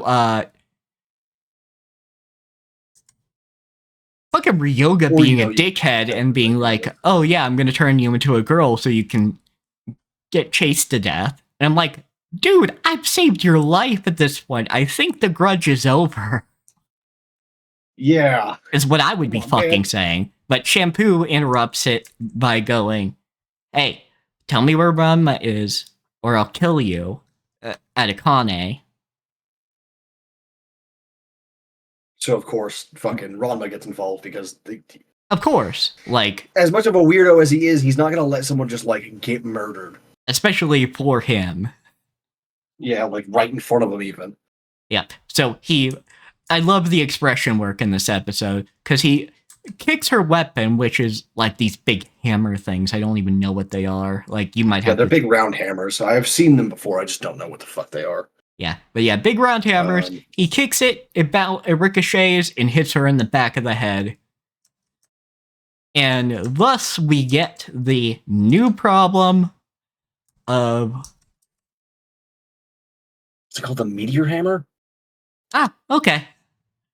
I think. No, the meteor hammer is it's a chain with that kind of shape on the end. Uh, Gotcha. But anyway, he beats her, but instead, when it's someone of the opposite sex, because of course this is sex based, uh, she's meant to marry him.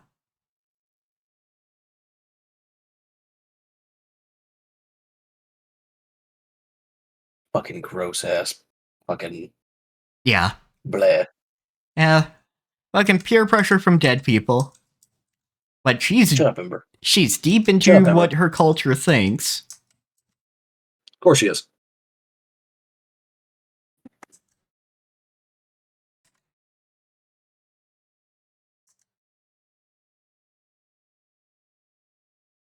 And thus here we are. And so, yeah, Shampoo, I like her. Like her appearance and like she's a good introduction of continued tension where Yeah. she both wants to kill uh girl Ranma because she's not going to catch on to this for a while, if ever. Yeah, Shampoo doesn't. I don't want to insult her, but she doesn't seem very bright. She's She very seems like very inobservant, rather. yeah She's not very sharp. There we go. She doesn't notice things. yeah she's very single-minded in what she's doing, which works out for kicking ass in martial arts for her, but in noticing social cues or hey, maybe this person turns into a girl when splashed with water. Yeah, this is gonna go on for a while. I can feel it in my bones. Yeah. But yeah, the expression work in this episode, very good. Like some very great faces. Yeah, I particularly like the face that she made when she got hit in the back of the head by her own hammer. Yep, that's exactly the one I was looking at too. It's great. Animators did a very good job on this one. Yeah, I'm also sure the Akane storyboarders burning too. with Oni like rage when Shampoo kisses him.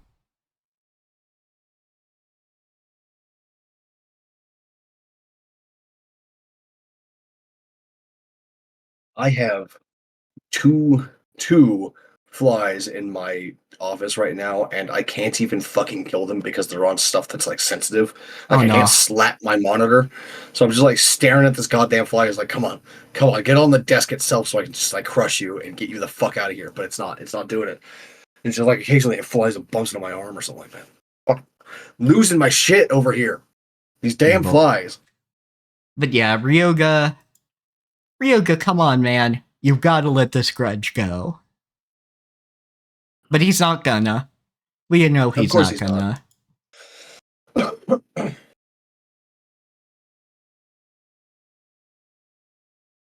But, again, we see, it's not like any of the women in this show are weak. Ranma's just a savant at this. Mm-hmm. Like, fucking Shampoo, like, crushes steel lockers with her hammers. Yeah. And Akane is able to pull the door out, like, Mm-hmm. let's not totally ignore that, despite the fact that, like, that the crushing is the more incredible part. I honestly don't know because, like, Shampoo was using a weapon, right? A tool. That's true. That's true. She did it with, like, Akane did her with her bare hands. That's true. Also, I appreciate Genma's very quick with preparing those signs to speak as a panda.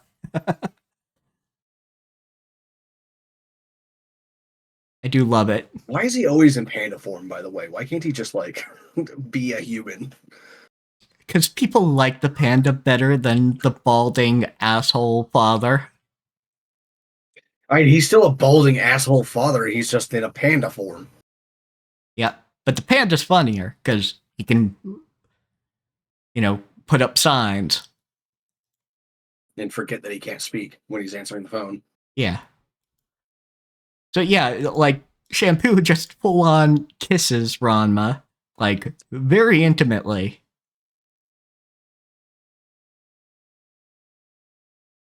And yeah, so, like, slight spoilers, but yeah, she's gonna be like, yeah, I'm gonna marry you now.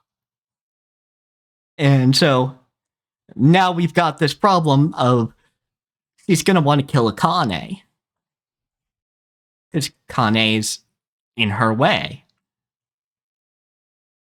She's also gonna have. Shampoo's just, like, gonna be trying to kill a whole lot of people here, isn't she? Oh yeah, absolutely. And admittedly, she's gonna also have conflict with Kodachi Kuno. Because they also want the same thing.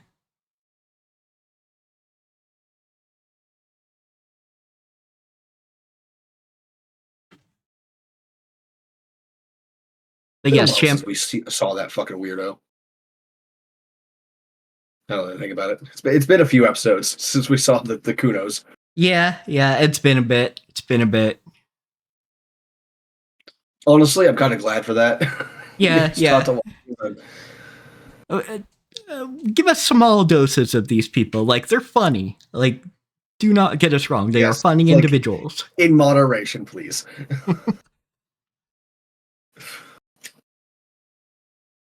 I can't imagine what it was like having to deal with these people for like 10 episodes straight in the original adaptation.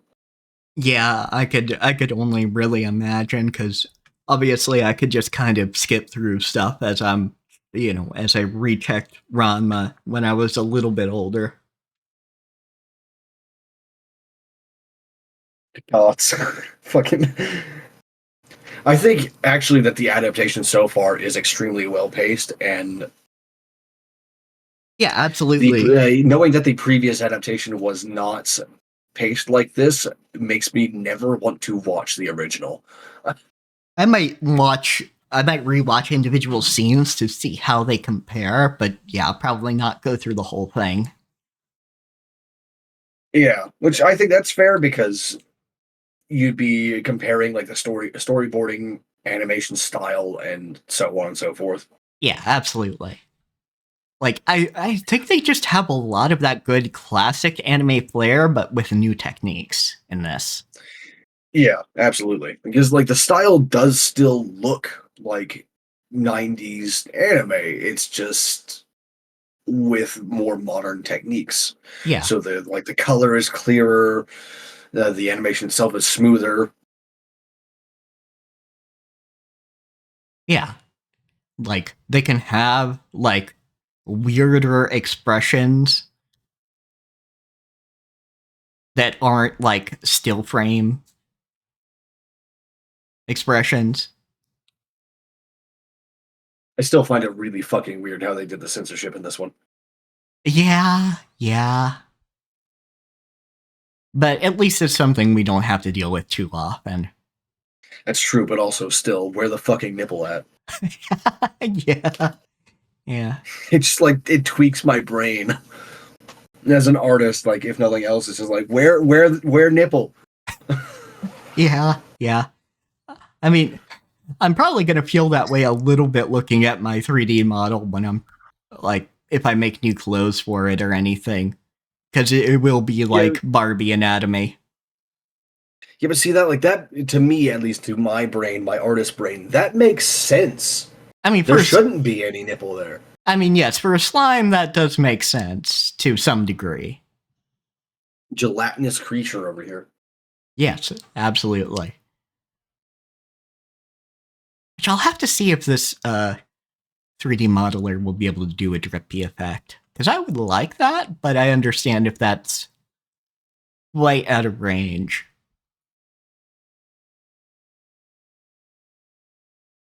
For something that would work on, like,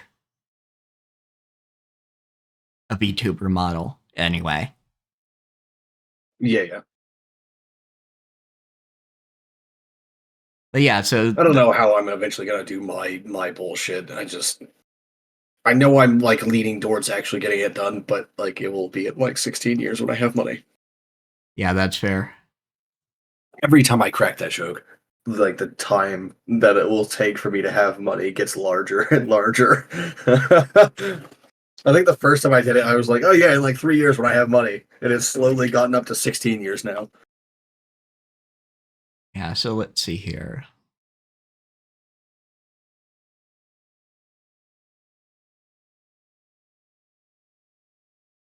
Yeah, so for instance, the episodes between the end of the uh, Ice Skater arc and the start of Shampoo were two separate episodes.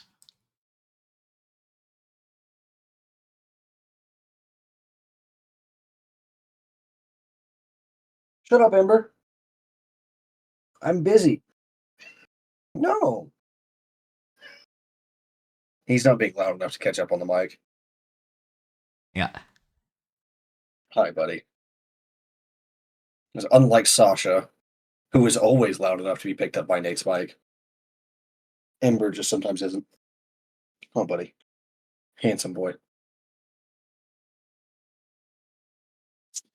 Anyhow, the veering away from weeb shit for a little while because I've got to have a little bit of variety in my life. Uh, I think it was yesterday, but the remasters of Legacy of Kain Soul Reaver 1 and 2 came out. Oh, neat. Let's see. Legacy of Kain, Soul Reaver remaster. This was yes, yesterday, actually. Initial release date December 10th, 2024. Okay, cool. Which is great because that's so when I list off my like the good vampire games, I never include the Legacy of Kain series. But this isn't because I don't acknowledge them or didn't know about them or never played them or anything like that, but rather it's because like you don't really do vampire shit for the most part. Like even the developers of Blood Omens themselves like say this, but like it's more of an action RPG than it is a vampire game.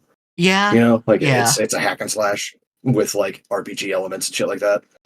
And it's very similar for Soul Reaper as well. It's like a very it's more like an adventure game than it is a vampire RPG. Yes, it deals with vampires. Like the main everything is all vampires for Raziel, and he is technically also a vampire, but you don't actually do any vampire shit as Raziel either.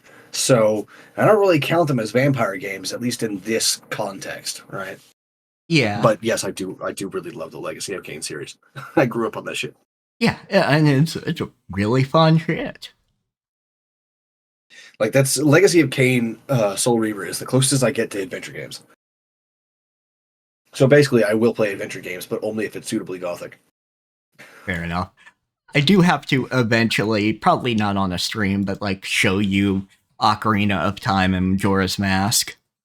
Mm. I mean, I've seen a bunch of footage and everything like that. I just, yeah. I don't know. Getting absorbed in the story might do something for you. I don't know. That's true. I've never like watched a Let's Play or a stream or anything like that of it. Yeah, I know the general like story of it and everything just from like osmosis through like watching video essays that love to bring up fucking Majora's Mask. yeah. Which Majora's Mask is genuinely very good.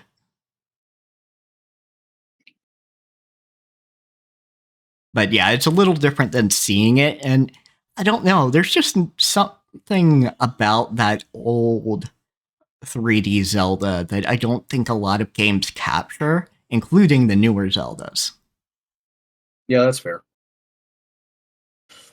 Which, don't get me wrong, I love Breath of the Wild and Tears of the Kingdom, but it does make me feel a little sad to see people who should know better saying, oh, people just like the old games because of nostalgia. Like, dude, you made the games. Like, it's not just nostalgia.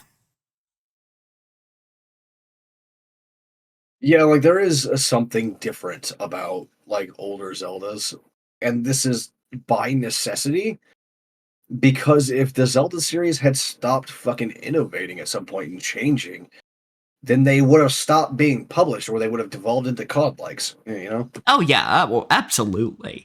And, like, Either it would have gone the way of like Call of Duty or it would have just stopped being published. yeah.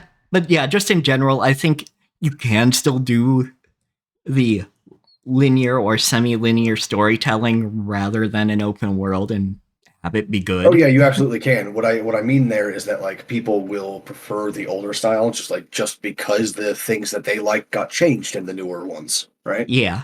Which, you know, it'd be nice if somebody filled that niche, because that is a niche to fill and people would enjoy it.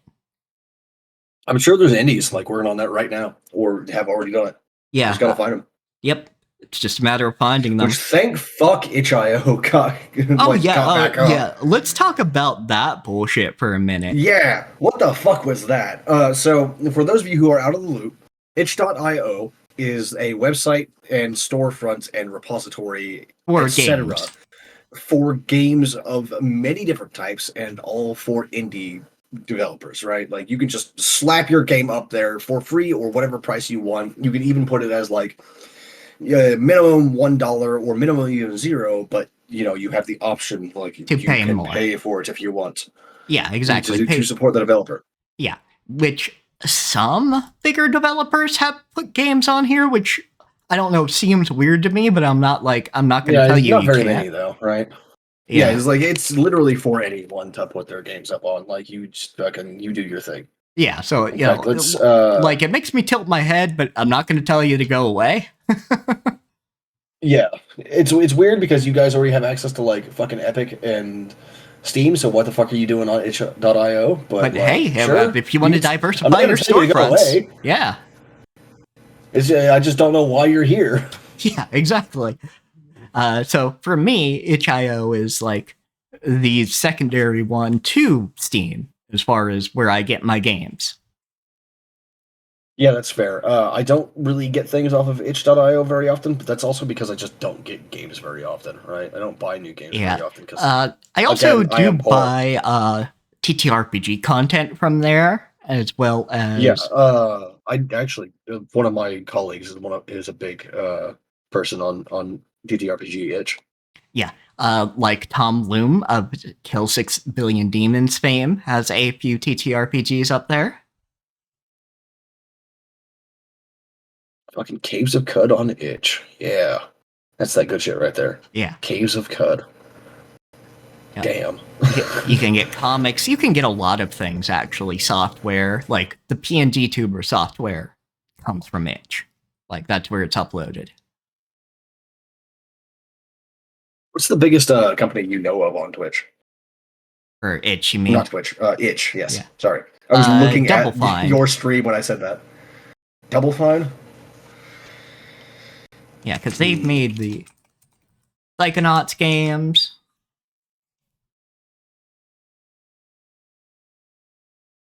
Yeah, that's not exactly indie, right? Because like they're owned by Microsoft. Yeah. Yeah, they're owned by Microsoft now. You know, they made Brutal Legend with fucking Jack Black.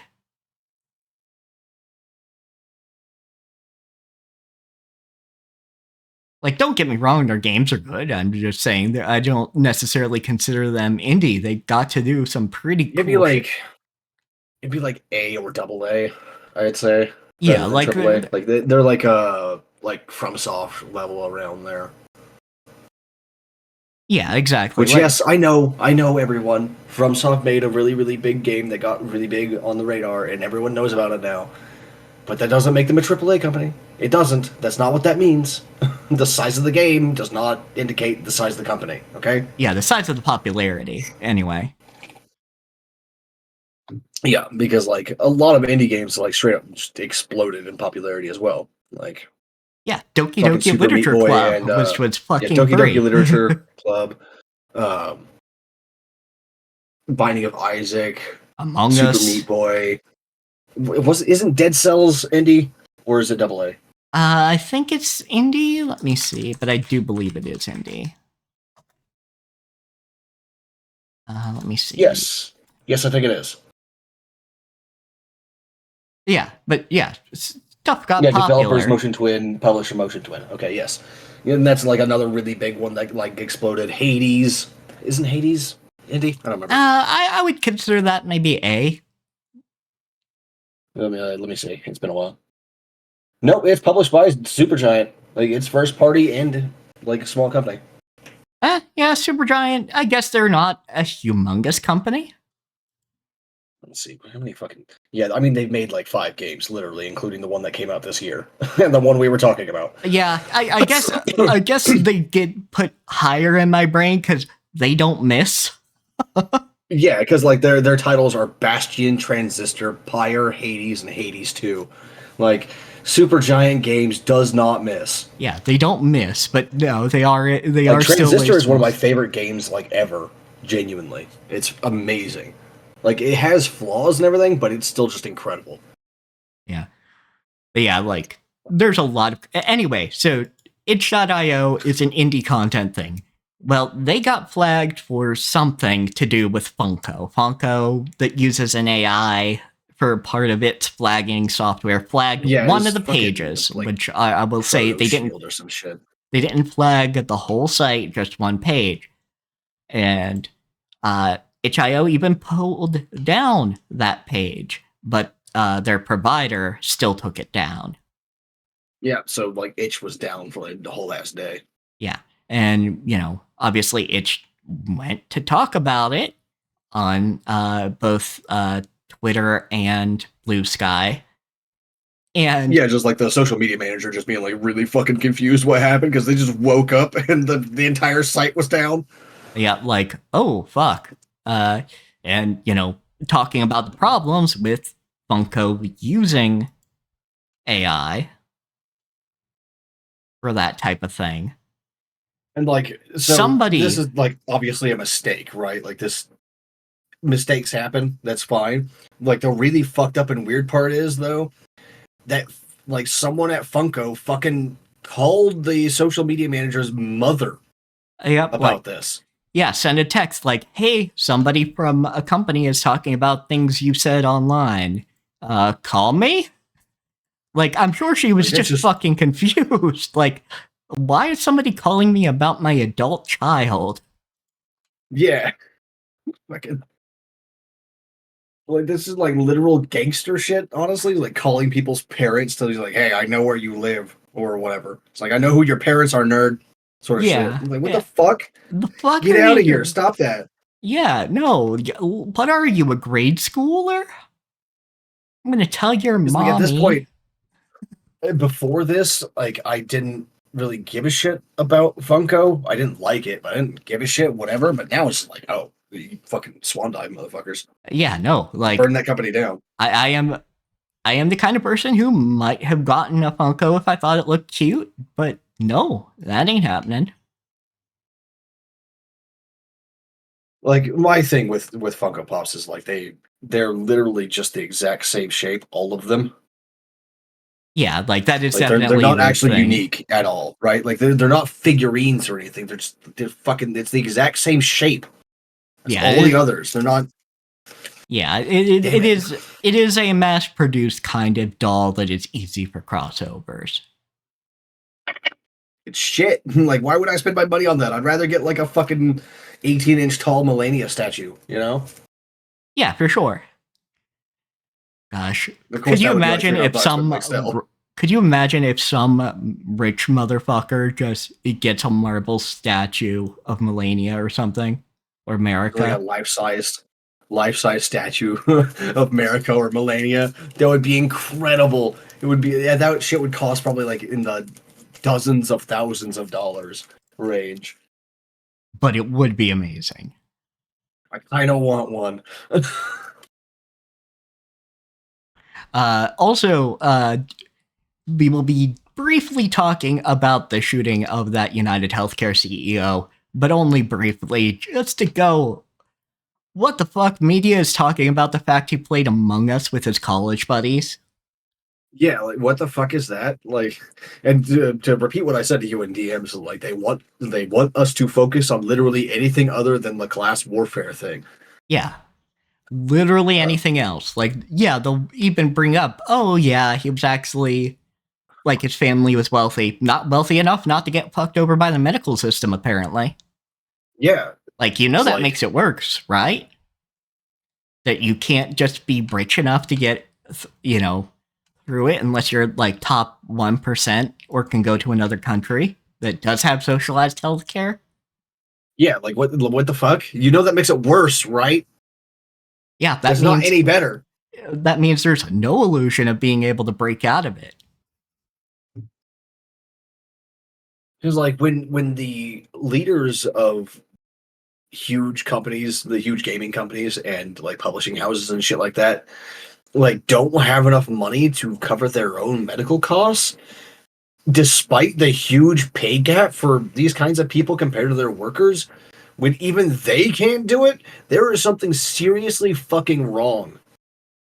Yeah, absolutely. Like, there's Like, regardless of what you think about like prosperity means holiness or whatever the Puritan fuck you want, like if you have literal like millions of dollars worth of assets and shit like that, and you still can't fucking do it, like there's obviously something wrong with our system and not like the people themselves. yeah, considering we are the only industrialized country that has this problem. Like, places that we are consider quite regressive in other regards have this down already. Yeah, like Eat the Rich has never like just because like people need to hear this apparently. Eat the Rich has never been about people like Luigi. I don't know how to pronounce his last name because I don't speak Italian, but like the UHC shooter. People like his family were never part of the Eat the Rich thing. Those people are fine. You can actually earn that much with your own efforts, like what they have, what their Yeah, family had. They're yeah, fine. What we're talking about is like Musk and like fucking Rupert Murdoch and shit. yeah, exactly. The people who cannot feasibly use all of the wealth they've amassed. And it's not even like that. It's more about what they did to get it. Well, also, yeah, Because we all fucking know that like people like Rockefeller and Vanderbilt and Rupert Murdoch did not do good things to get their money. yeah, absolutely. If you fucking could earn $1 billion through your own efforts entirely and never exploit anyone for it, then like sure, you can have that $1 billion. I don't give a shit. I disagree only because there is a finite amount of money, and money is used to get food.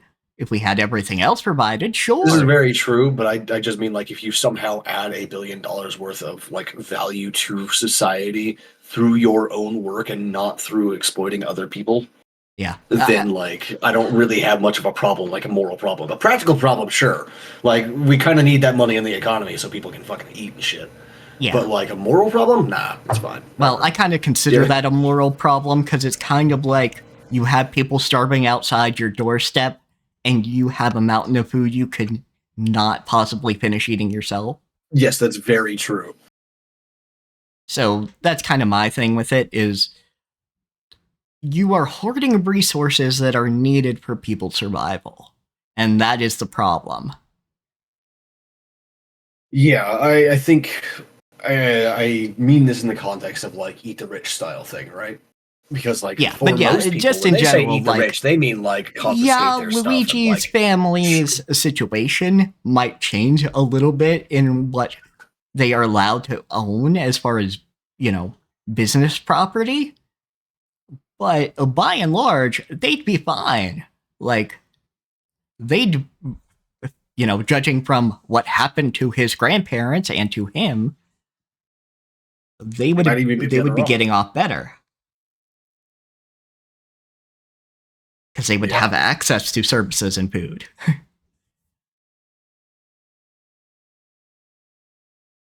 fucking really ridiculous. And like, I still don't know if I honestly believe that Luigi is the shooter and that the cops just found him properly and like there's no fuckery going on here. I definitely feel like there's some fuckery. I don't know what the fuckery is, I but there's some don't know. fuckery. I guess I think it really depends on why the McDonald's worker tipped somebody off.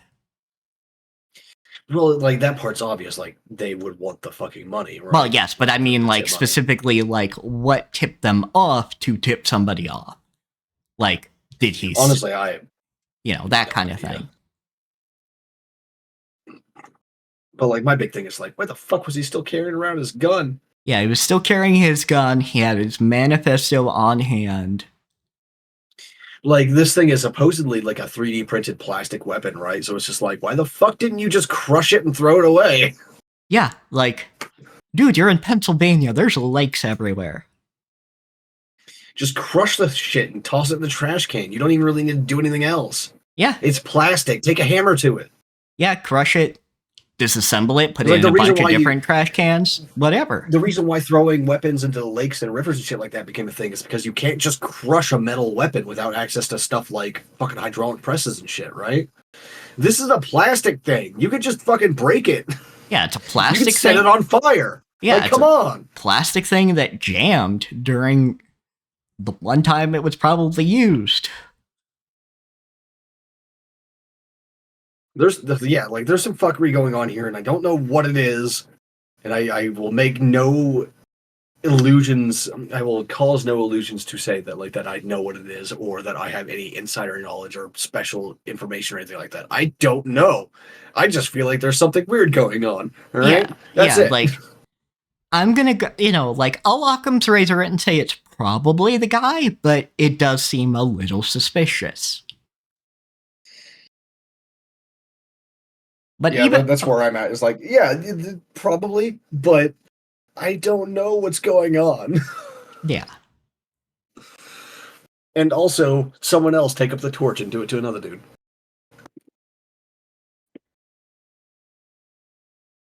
Look, I can't. Otherwise, I put my money where my mouth is. I physically can't. Okay? Don't look at me like that. but yeah, now the problem of New York prosecutors having to look for, or Pennsylvania prosecutors, I don't know, but a prosecutor having to look for 12 jurors that won't just jury nullification this. Yeah. Although most people still don't really know about jury nullification, so. Yeah, I mean, they don't, but I mean, it's a fancy word for saying, I'm just going to say not guilty. I don't care if he did I it. was like, fuck you. Yeah, fuck you. Yeah. You know, it's a fancy word of saying that, but like, people can rub two brain cells together and go, wait, they're just asking us to say guilty, not guilty on whatever counts. We can just say not guilty. They can't make us say guilty. Yeah. And of course, because of the Constitution bits about double jeopardy, like if they do this, he can't be tried again. On the same counts, yeah. Yeah, not for the same crime anyway. Obviously, people can go to court multiple times.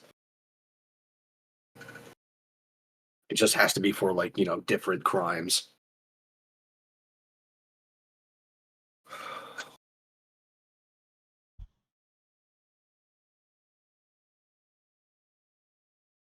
Do you have anything else to say about the UHC situation?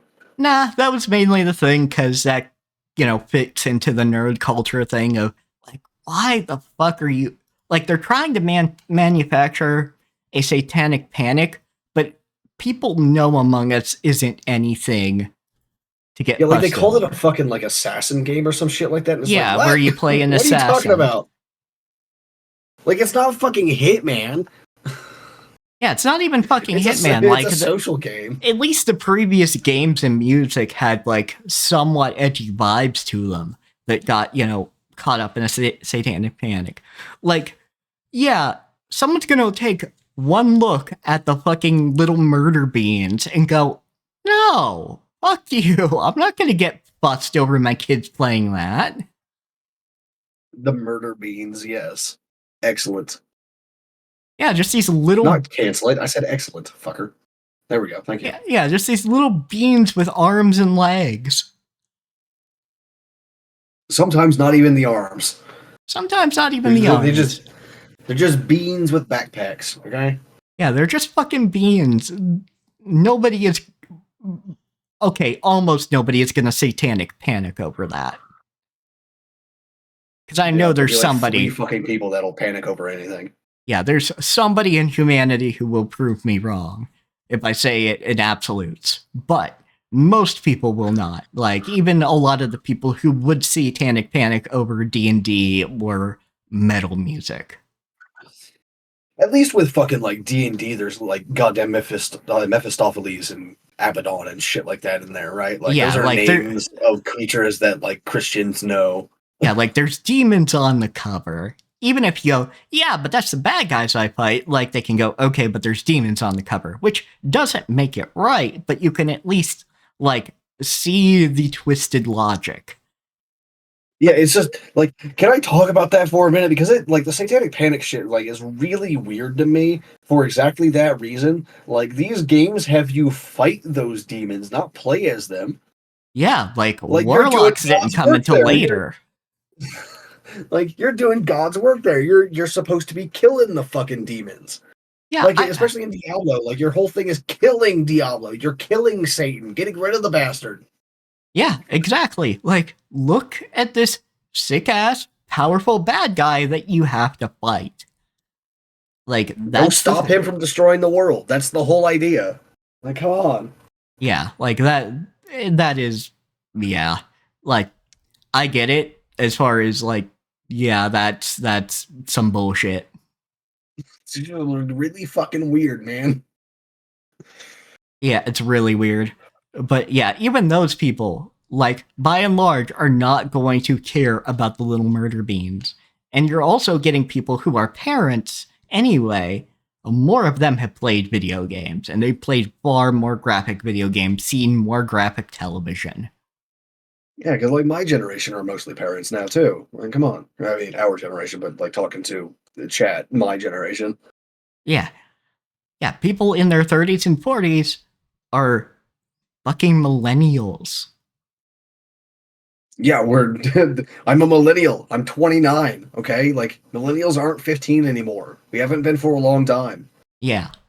Like, eventually, the boomers are going to die out, and the old generation will solidly be Gen X. Hell, we're almost there as is. Yeah, we're very close to that being the reality. It's like 2 or 3 more years, and then that's it. Yeah. Most of the boomers are gone.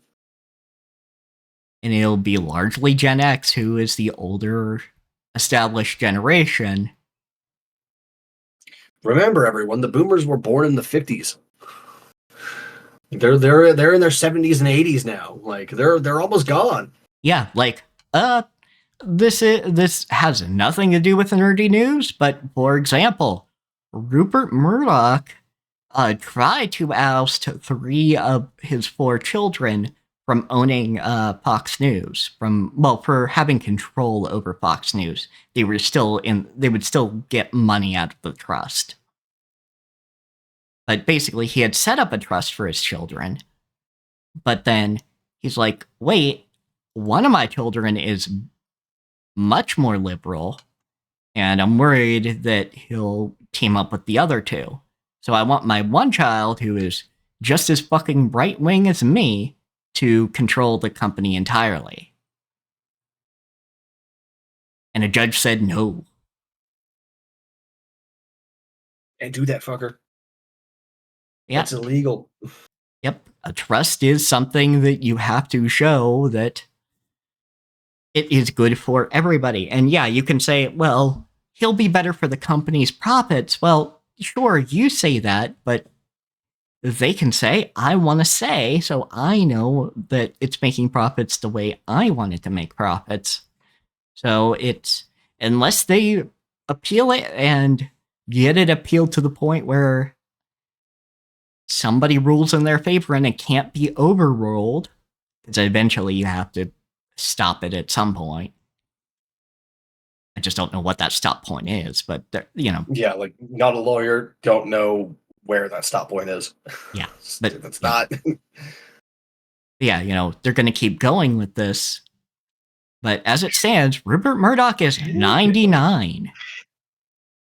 That motherfucker's dying in the next couple of years. Yeah, he's thinking about his legacy and where he wants the company to go.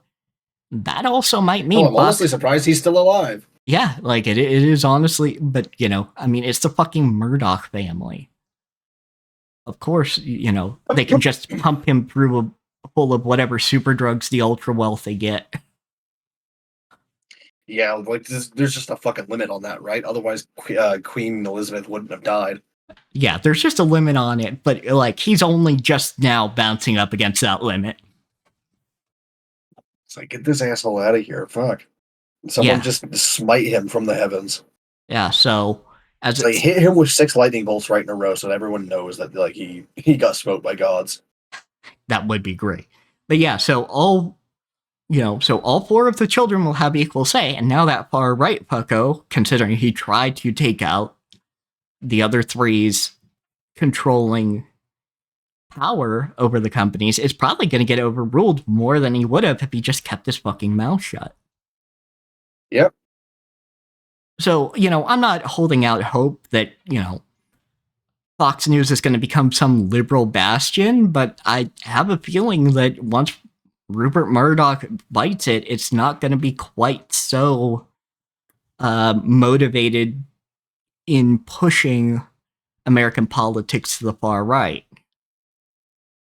God, I fucking hope not, because like it's starting to have an effect on like the rest of the world too, in terms of like pushing everyone else far right too, which is not good. Yeah. That's how fucking world wars start, man. Yeah, like the fact that he also owns like small TV stations, like small news stations locally, that he can make them say whatever he wants. Fucking disgusting. Oh, by the way, did you see that a judge blocked the Onion's attempt to buy InfoWars? Yes, the judge blocked it, but we're going to see if that gets overruled. Yeah, because, like, of course, like, you would go and appeal that. Yeah, because it's essentially, what's his fuck? The guy who does InfoWars. Alex Jones? Yeah, Alex Jones. It's his way of trying to get around the family and just buy back his InfoWars. Like of transparency in the process. What the fuck are you talking about? There was an auction. Well, what transparency? Yeah. Sorry, I'm reading the article again now, and I just saw that and went, what the fuck? Yeah, it was basically like, oh, we didn't get to, like, counterbid, is what they're complaining about. Basically, everybody bid once and went to the highest bidder, which was the Onion. Yeah, that's how you do a blind auction. Yeah. That's just how that works. Yeah, that's just a blind auction. But no, the judge is saying, well, you have to do it this way. Like, if everyone agreed to a blind auction in the first place, which is the only way it would have been held, then, like, what the fuck are you talking about, Judge? Yeah, like, this is for the the families of the victims to decide. Yeah, first price sealed bid auction is also called blind auction. Just had to make sure of that. Yeah. Yep, that's what it's called. I just didn't Yeah, remember the word first offhand. price sealed bid auction (FPSBA) is a common type of auction. It is also known as a blind auction. In this type of auction, all bidders simultaneously submit sealed bids so that no bidder knows the bid of any other participants. The highest bidder pays the price that was submitted. And that's it. That's all it is. Yeah, and the family agreed. It goes to the Onion. So, yeah, I'm sure it's going to get overruled because, even some marginally right wing people will go, "No, Alex Jones is a fucking monster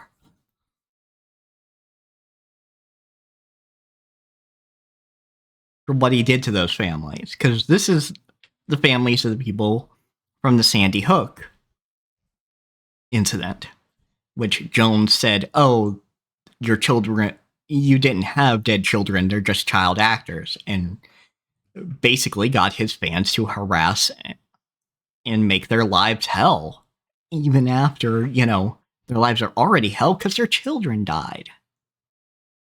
Yeah. I'm not seeing anything about them not having agreed to a blind auction in the first place. So it's just like, what the fuck? What are you talking about? Yeah, but they're big mad because they got outbid by the funny company. But yeah, no, it should go to the Onion. That is the reality we should live in.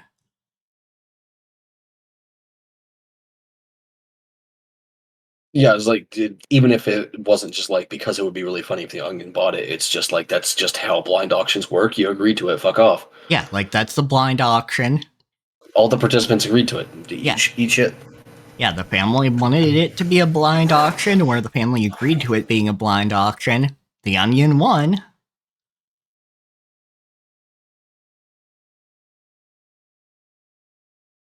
They got through the negotiations and got the company. You need to just let that happen. Yeah, fuck off. Let him fail, let Alex Jones, name echo into fucking Cavernous mediocrity. despair. Yeah. Just dump him down a hole.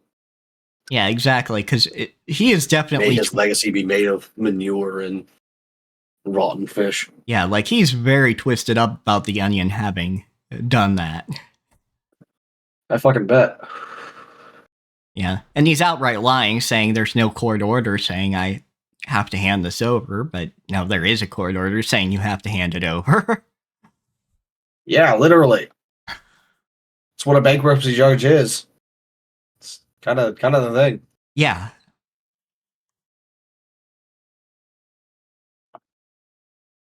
It's also lack of transparency in the process of a blind auction. Are you fucking kidding me?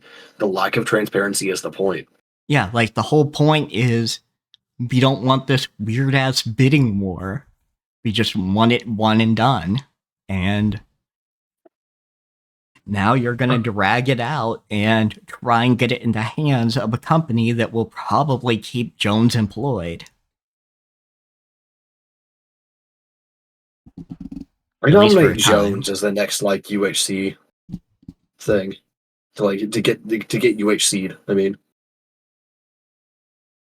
It could be, but I'm not going to speculate on that too much.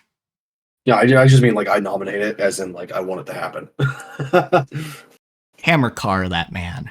Exploding hammer car. Exactly. Hammer car. Oh, fuck. Hold on a second. Is this a stick or a twig of tobacco? What the fuck?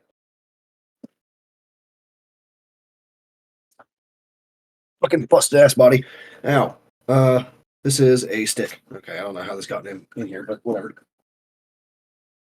Ah, sorry, I saw something brown on my floor. I was like, what the fuck? Is this a stick or did I drop a twig of tobacco or something?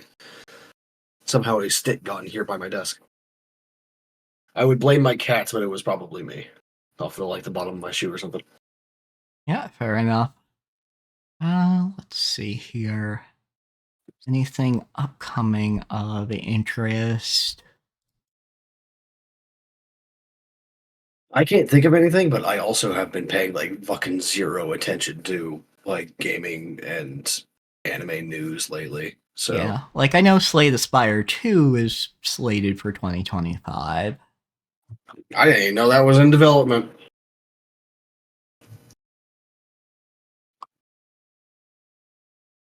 Oh, did you see all that shit about the Final Fantasy 14 mobile version? Oh yeah, I did see a little bit of that of somebody going off the combat or something. That'll be Yeah, interesting. that's gonna be weird because it can't be on the same servers, right? Because like the mechanics are different. Yeah, if the mechanics are different, it won't be on the same servers. Because like apparently the mobile characters get certain capstone abilities earlier to like speed up the feeling of the game, and also like different quests are cut out just to like it's a complete rebuild but as a mobile game and a mobile MMO, which is kind of interesting. But I'm also sort of like fucking focus on the on the other version, damn it. Make it better for the rest of us first, fuckers. I'm looking at Although I guess popular they upcoming on Steam, and this is literally just Hollow Knight. Let me send it to you. all right, let me see the shit. Not really into Hollow Knight stuff, but I don't do Uh, Metroidvanias. yeah, like, but visually you'll kind of see it. It's just Oh yeah, I like, can already tell just from like the shot that you sent me. Yeah, this is literally just Hollow Knight, but like as a girl yeah, in flowers, I guess instead of bugs. yeah, I flowers don't. instead of bugs, and It like, seems a little weird. Like I'm looking at this shot of the character next to an enemy or a boss or something like that. The boss, enemy, creature, whatever the fuck, does not fit with the art style. yeah, it's a little weird looking. But you can make That's a bit jank. like you can make something discordant like that work, but that does look a bit jank to me. But yeah, no, like that is entirely Hollow Knight's mechanics. She even has a similar blade that he does, or that they do, because they them, As far as we know, anyhow. as far as we know. Because like the whole point of as far as I know, the whole point of that little creature that you play is that there is no personality inside of it. And You just control it as you yeah, or at the you very you least, hover around a vessel. there's no real there. They're definitely not born naturally. We'll put it that way.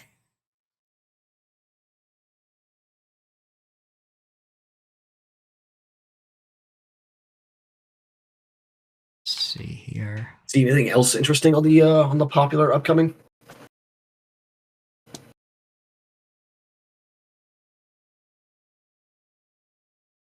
Hmm.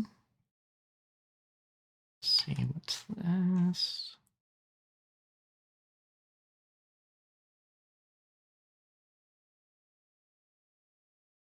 Uh, no, not really. Like, I know we've got some anime upcoming. Like, of course, we'll get more Ranma in January as well. 'Cause we'll probably get like 2 more episodes of Ranma for this core.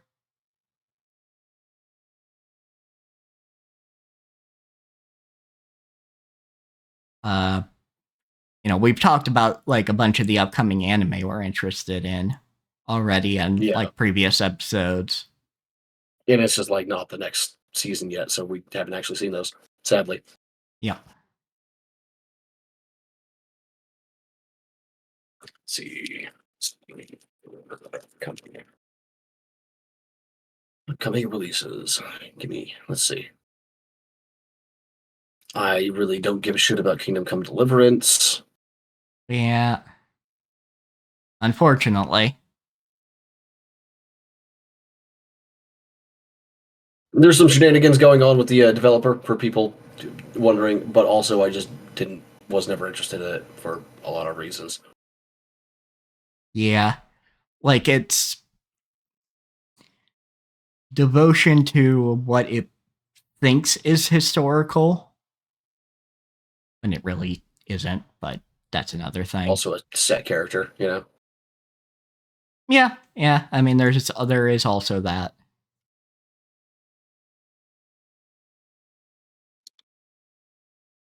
Heart Machine did Hyper Light Drifter, right? I think so. Why the fuck can't I find it on Steam then? It's not on Steam. No, it's Heart Machine. So why the fuck isn't it coming up when I search Heart Machine? Weird. Anyway, Hyper Light Drifter is getting a sequel, or a spiritual sequel, or something called Hyper Light Breaker, Yep, right there. Yeah, which is kind of interesting. It's a 3D game instead of a 2D one, like the last one. yeah. So I'm not personally interested in that, but that's interesting news. yeah, like that is a interesting thing to check out. Um, the Dragon Age Steam is games. just like recommended based on what you've been playing, and then one of these is just like Magic Pussy Chapter 3. What? What have Yeah, I been playing that got that? I'm kind of curious now what you were playing that got that because I I'm don't sure it's know. Like something the only thing, silly. the That's only things that I've been playing is like Skyrim, Elden Ring, Keeper, RL, and yeah, then Barony. because Steam's recommends are awful, honestly. I just don't know. Yeah, like I am the Like horny maybe it's slime just that like plays not RPG. safe for work games, but you're the one getting that for no goddamn reason. Anyway, Yeah, I don't know. what I was What gonna the say fuck? Is is, like the only tag that's in the comment is RPG. yeah, the Dragon Age games are on sale. If you wanted to get Dragon Age Inquisition or Dragon Age 2, that would be your chance. I can't believe the name of this thing is Magic Pussy. So it's just got me cackling. Oh Oh lord, man. it is one of those kind of eerie looking 3D games as well. Yeah, look at the fucking the not the banner, but like the title card thing too. That's There's just weird. something weird about that. Yeah, that's weird. Like it kind of makes me look like a. I'm thinking like I'm looking at a double effect. It's kind of odd. Yeah. I mean, I think that that character might be well designed from that one specific shot anyway, but it's Yeah, also like still weird. yeah, like I don't think anything Okay, here is. we go. I got another one on my recommended Tropical Monster Girls, which is also sexual content and nudity. What the fuck? What is this? Why? What did I do? There's At least this probably. one is gay. Oh, is this one gay? Yeah.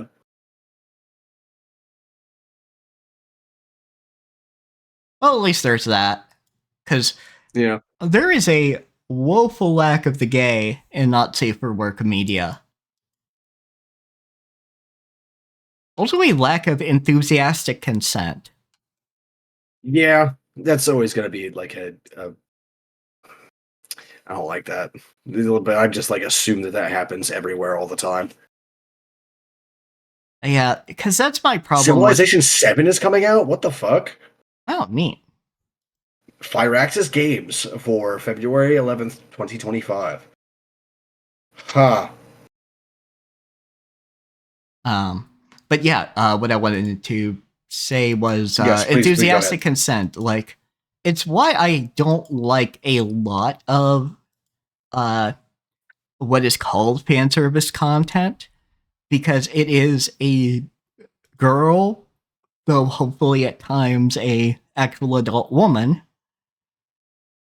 in poses or in outfits or in situations that they clearly don't like. They do not like the attention or don't have any knowledge of where the camera is gazing. And that's my problem with it. But, give me a character like Bayonetta, and I'm like, okay, yeah, she's into it. Like, she Yeah, she obviously knows. She looks at the camera even. She knows. Yeah, she knows what's going on. She's into it. She likes teasing her opponents. Okay. Like we can work with this.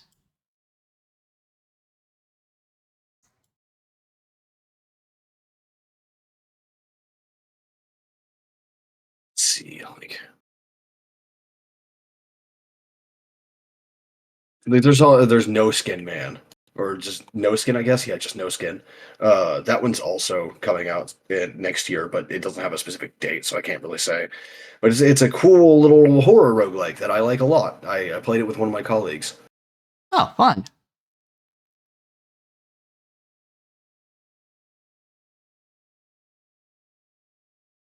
See, like why is there so much sex shit on the popular upcoming for me? What the fuck is going on here? I don't think I even have any not safe for work games in my library. All I can think is one of them was labeled nudity because there was a tit once. Fucking maybe. I don't know. That's all I can think. Is there was a tit once and you don't And censor what games you Gavin get. is like maybe Gavin is lurking on the stream and knows that I like the writing of not safe for work games, but don't like the actual not safe for work bits. There's Maybe. like suggesting RPGs for me. Just Gavin is lurking on my fucking stream.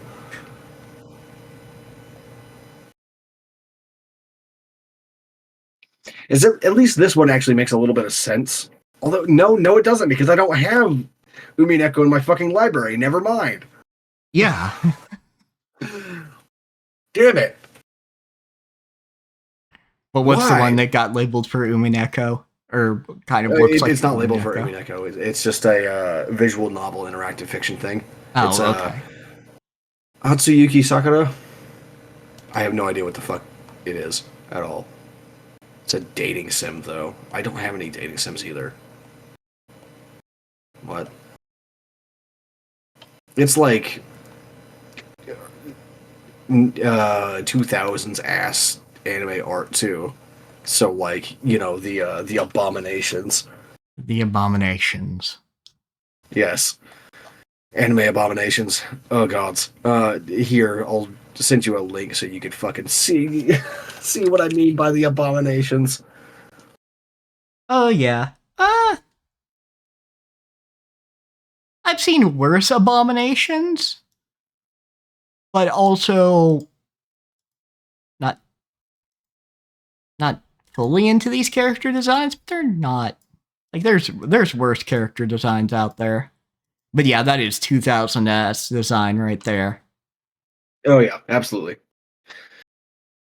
Eyes the size of your hands. Yeah. Horny Housewives 2. Why are you doing this to me, Mr. Newell? Why? What do you do? What did I do? Why is it like this? Why indeed. This is just like this is an extension of the sex curse, the porn bot curse that I have to deal with all the time. Yeah, you know what? That works. It's an extension of that curse. For people who don't know, there's been like a running joke / curse for me that whenever porn bots show up on a platform, they will find me specifically and follow me. Yep. They won't interact at all. Like they won't like in my comments be like, "Hey, follow me back for blah blah blah."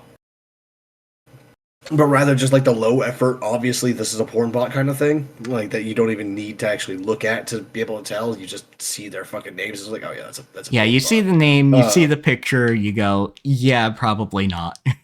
An actual person. My followers list when these things are active is like 90% by volume porn bots. So like this is just like the extension. This is yeah the curse worsening. Yeah. That curse is probably because you follow and support a bunch of artists who also sometimes draw the naked. I do not actually, not on my main account. That is like purposefully, I do not do that specifically so this doesn't happen. And yet, but it still happens anyway. It somehow fucking happens. Yeah, which is like that's what like is really weird about it, is I don't interact with not safe for work artists on my main accounts specifically to avoid having that on my feed on my main account. Right? Like that's I'm very open about the fact that I have a not safe for work account. It's where I post all my fucking figure studies and shit like that, which are all obviously very naked. And it's also where I retweet my friends' work that like is not safe for work, so they have some Yeah. interaction. And And it's algorithm one of moves. those things like, yeah, you could give me shit about it, but also, what were you doing at the Devil's Sacrament?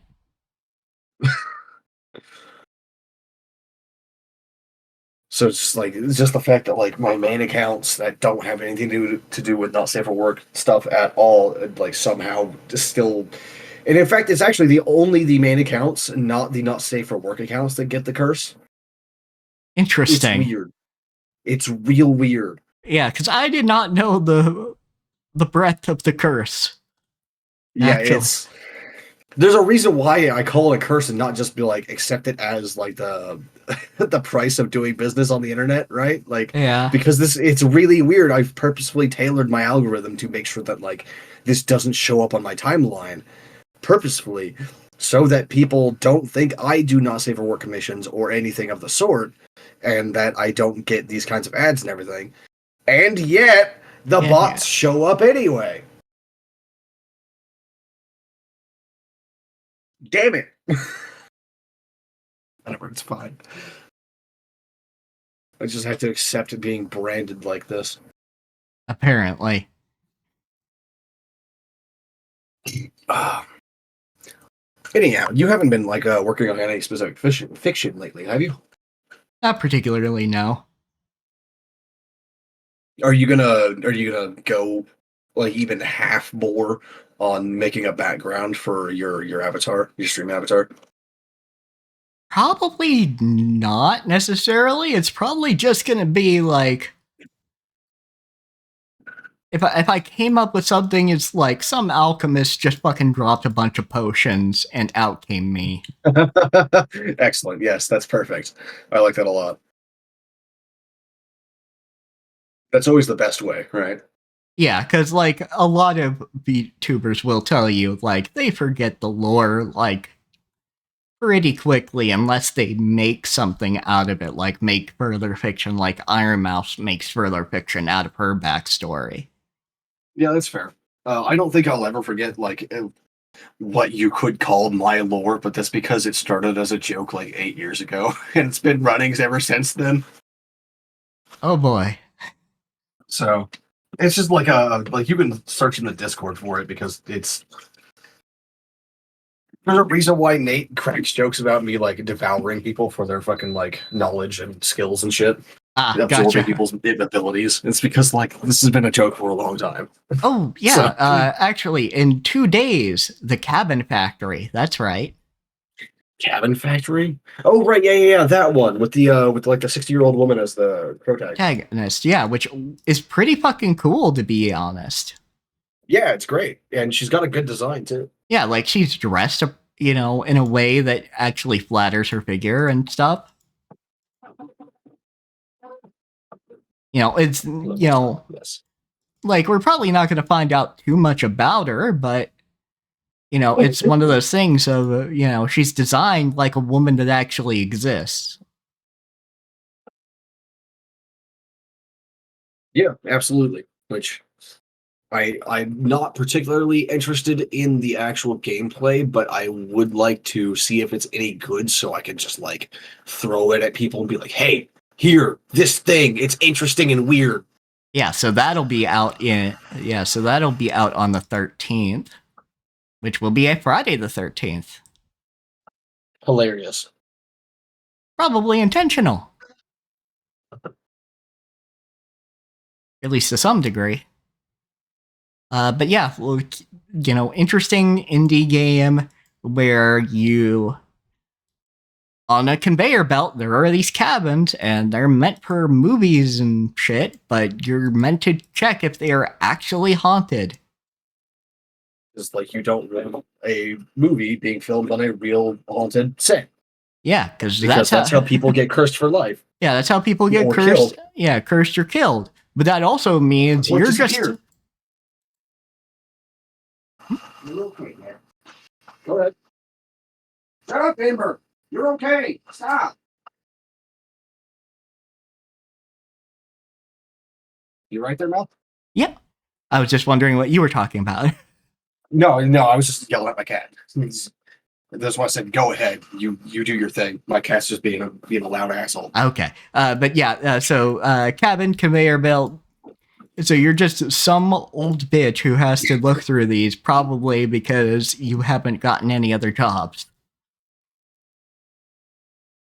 Because if I had a McDonald's job waiting on me or something, I'd kind of turn around unless the money was that good. Like, there has to be some serious hazard pay before I'd even consider it.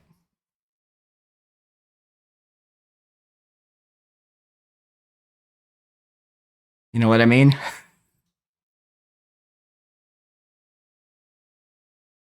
Like, Yeah, sorry, I'm across the room at the moment. yep, gotcha. Try not to have to shout. But yes, Hey. so Yeah, I do understand what you mean with the hazard pay and all that shit.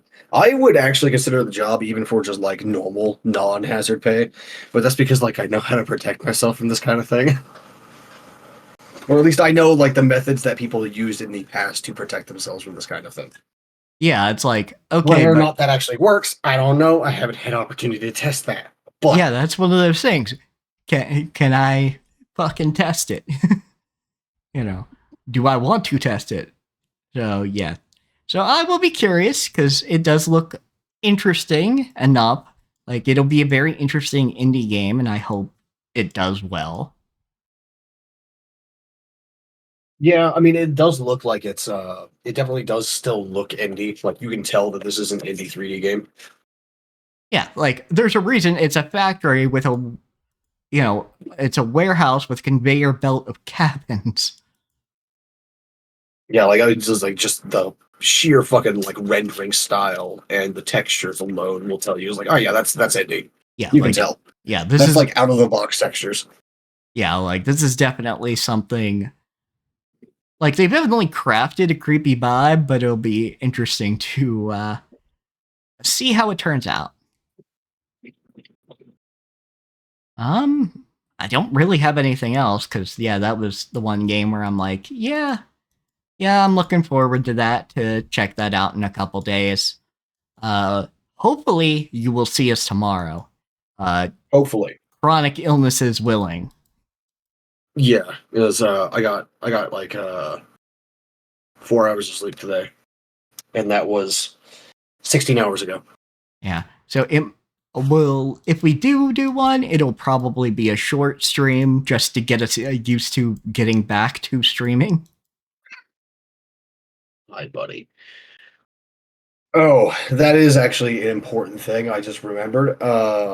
The place that I'm going to be putting my appointments at, assuming that I don't have to go to a different place for, like reasons of this doctor is shit sort of reasons. I will be doing them on Friday, all my appointments, of course, so I won't have to cancel those streams, like any specific streams for the appointments, but the problem is they only have appointments during the day, right? Not like in the afternoon. Yeah. So that may cause problems for Mondays and Tuesdays in the future. Like the first one I'm gonna have is like in the latter half of January, so we don't have to worry about that for a while. I'm just like giving you fair warning. Yep, fair warning. Okay. Yeah, so we will figure that out. Yeah.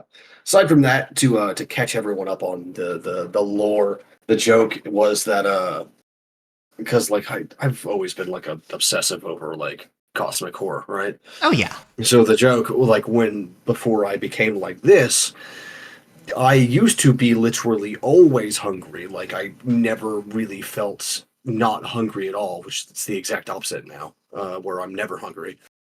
Um, but because of that, I'd always like make the jokes that like, oh yeah, I'm bottomless pit. Like everyone always make the joke, bottomless pit, like an endless void, etc.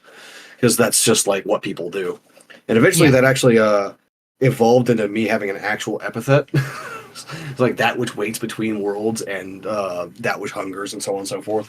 Things like that. And because of that, eventually Mio suggested when I was trying to figure out what my avatar would be in the first place, Mio suggested Loveclassian.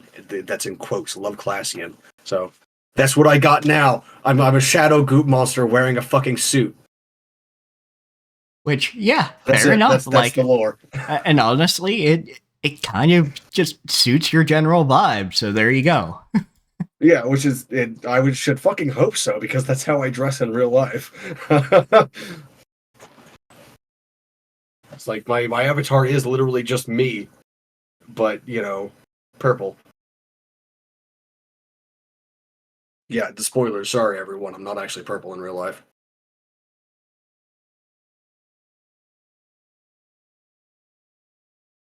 Yeah. Yeah, I'm not green either. Be kind of cool if I was. You know, I don't think I'd like being purple though because like I don't like attention. I mean, yeah, that's the thing is I wouldn't I necessarily want am the attention. I am heavily introverted. Like I don't mind having like conversations and shit like that, but I just do not like people looking at me.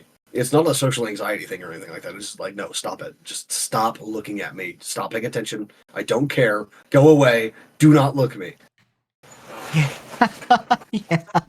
Like, there's no awkwardness with me interacting with people or anything like that. I don't feel any weirdness there. It's just, let's not do that in front of like 800 people, okay? Like two or three people at a time in a conversation, please. That's it. Yeah, No more. absolutely. Like for me, it's also an issue of being able to like process what's happening in a conversation. I can see that, yeah. For someone with your neurodivergence, that's easily seen. Yes. Yep. It's why I appreciate some of the tools that are in like VR chat because you can actually muffle the sounds that are a certain radius away from you. That's pretty sick. Like, and also probably strictly necessary for literally anything to ever happen. Like for a conversation to actually be able to be held at all. In larger places, yeah. Because there are chiller places where it's not Because that like many in people. like real life in cafeterias and other places like that have like a lot of people talking all at once, it sort of like devolves into a buzz in the background.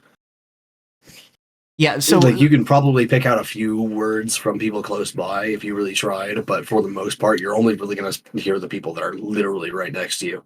yeah, so that's true that is a problem with VR if you're hearing them in a way. Though that they've gotten better with distanced audio, but here's the thing about me.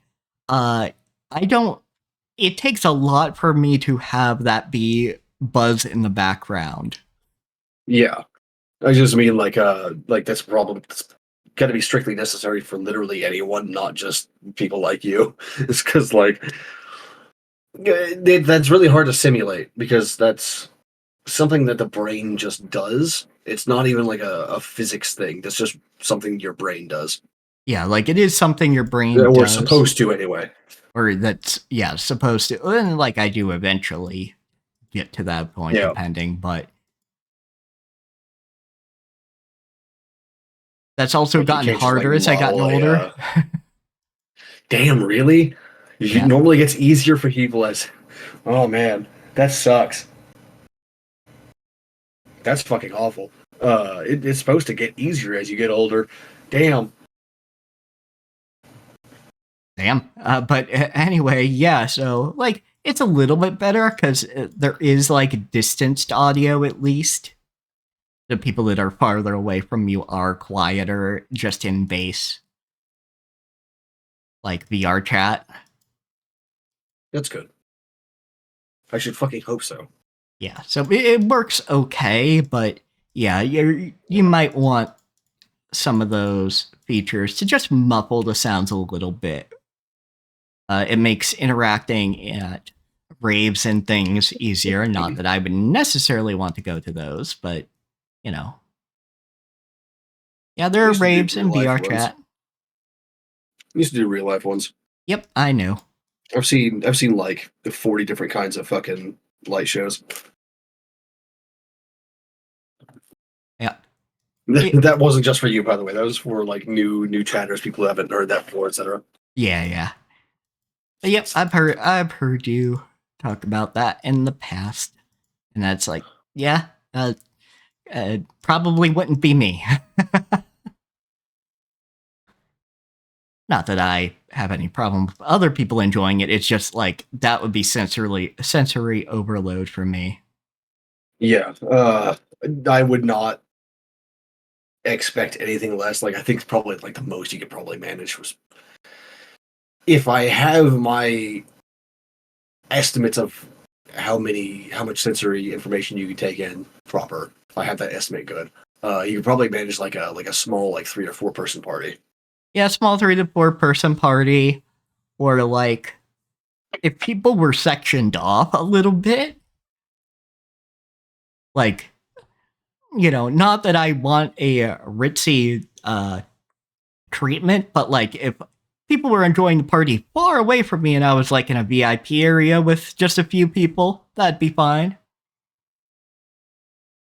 Just to give you the Okay, idea of okay. distance more than treatment. That gives me ideas. Okay. I wish I had money to throw raves. Damn it.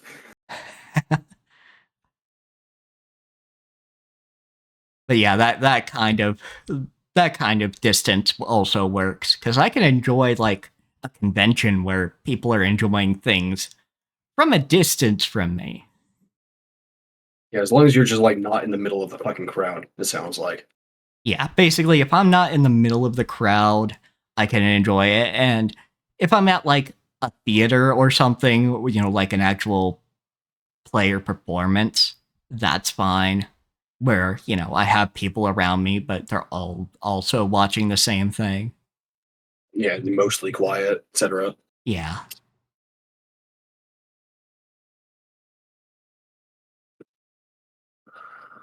Uh, damn. Small bit of tobacco like came out of my cigarette and landed on my tongue. Yeah. Ugh. And that's what you just have to accept that risk when you're smoking without a filter. Yeah. Yeah, that sounds about right. It's better when the tobacco is still a bit like damp. It's not actually damp, but like there's no way to say the opposite of dry without implying that the tobacco is wet. Yeah. But I get what you're saying. Like, it's not entirely dried out. Yes, like it is entirely dried out now, which is why it's happening. Yeah. Yeah, it Because I clumps smoke too better, I'm slow, sure. apparently. Mostly the thing is it doesn't shatter into 1,000 pieces as soon as you touch it when you're rolling the cigarette. Yeah. That's what does it. Is like when it starts breaking apart like that, little bits and pieces will come off and so on and so forth. So apparently I don't smoke quickly enough because I cannot finish a pouch of tobacco before it dries all the way the fuck out. So I actually have these little terracotta discs, which is what they used to use for shipping tobacco over the seas and everything. So they'd get like these giant fucking boxes that are mostly water sealed and then like properly seal them with wax and everything. And then put the tobacco in the box and then get these little terracotta discs that they'd soak in water for a couple hours and then pull out and let the like the water drip off and then they just like toss the fucking disc in with it and then that would keep it fresh for a very long time. Oh, Just enough okay. moisture in the air to keep it from drying out while it's in the crate. And I've got those, but I can't really use them with these pouches because the pouches are too flexible. Gotcha. I used to, whenever I got canned tobacco, which I still would if anyone fucking sold it around here anymore, Yeah. I would just what I have is like this fucking square of masking tape that I've taped over itself, like a couple layers of masking tape to keep the adhesive from touching the tobacco, right? Yeah. And I put the little terracotta disc on top of that so it doesn't cause any mold in the tobacco.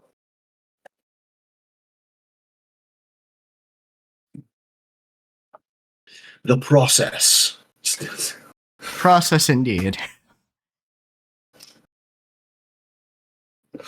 Don't smoke, kids. Seriously, don't start if you've never done it. Yeah, like if I was at all concerned about my health, I would probably stop, but I just like it too much. Yes, I am addicted at this point. It's fine. I don't give a shit. Yeah. I prefer more smoke and fewer revolutions, damn it. Alien comic, etc. Yeah, fair enough. It's the same thing with salt. I don't like whenever I mention that I like salt and that I also smoke. People are just like, "Oh, that's why you like salt. It's because like the tobacco's killed your fucking taste buds." I'm like, no, I've always liked salt, even when I was like fucking 4. Oh I yeah, love salt. Salt's great. Fuck you. There's a reason people have enjoyed salt. Yeah, I like my food salty, but that doesn't mean it's because I smoke. Like, I'm sure Oh, it's had some effect on how much salt I use over the years, but no, I've loved salt ever since I was a little kid. I love salty snacks. yeah, absolutely. Salty snacks are great. There's a reason salty snacks are the world over. Like, despite having smoked for fucking 16 years now, believe it or not, I like less salt on my food now than I did when I was a teenager.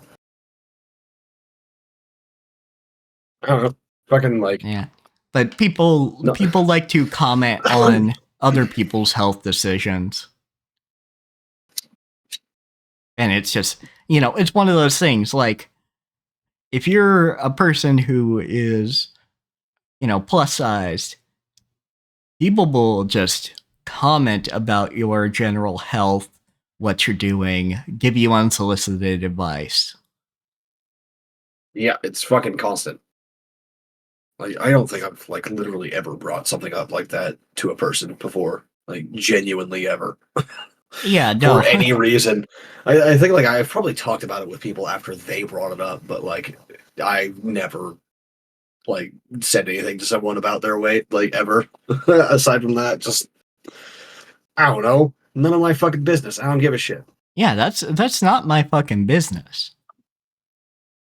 Though speaking of weight, Kat brought up something that I didn't think of because it's been a while since I've even thought of this person. But then, if you thought, if your brain tricked you into thinking the Numa guy was Oh overweight yeah, in yeah, that yeah. I video, was trying to figure out what the fuck you were talking about. It's like no, the Numa guy is actually just like a normal dude. He's not even like chubby. He's just like a guy. yeah, like he's got like some broad shoulders and a round face, and that plus the poor pixel count of webcams back in the day tricks the brain into thinking he was overweight. He's gained and lost weight since then. So like, yeah, you're going to find pictures of him being fat, but whatever. That's his business. But specifically, it's my brain tricked me into thinking that the Numa guy was overweight in the video.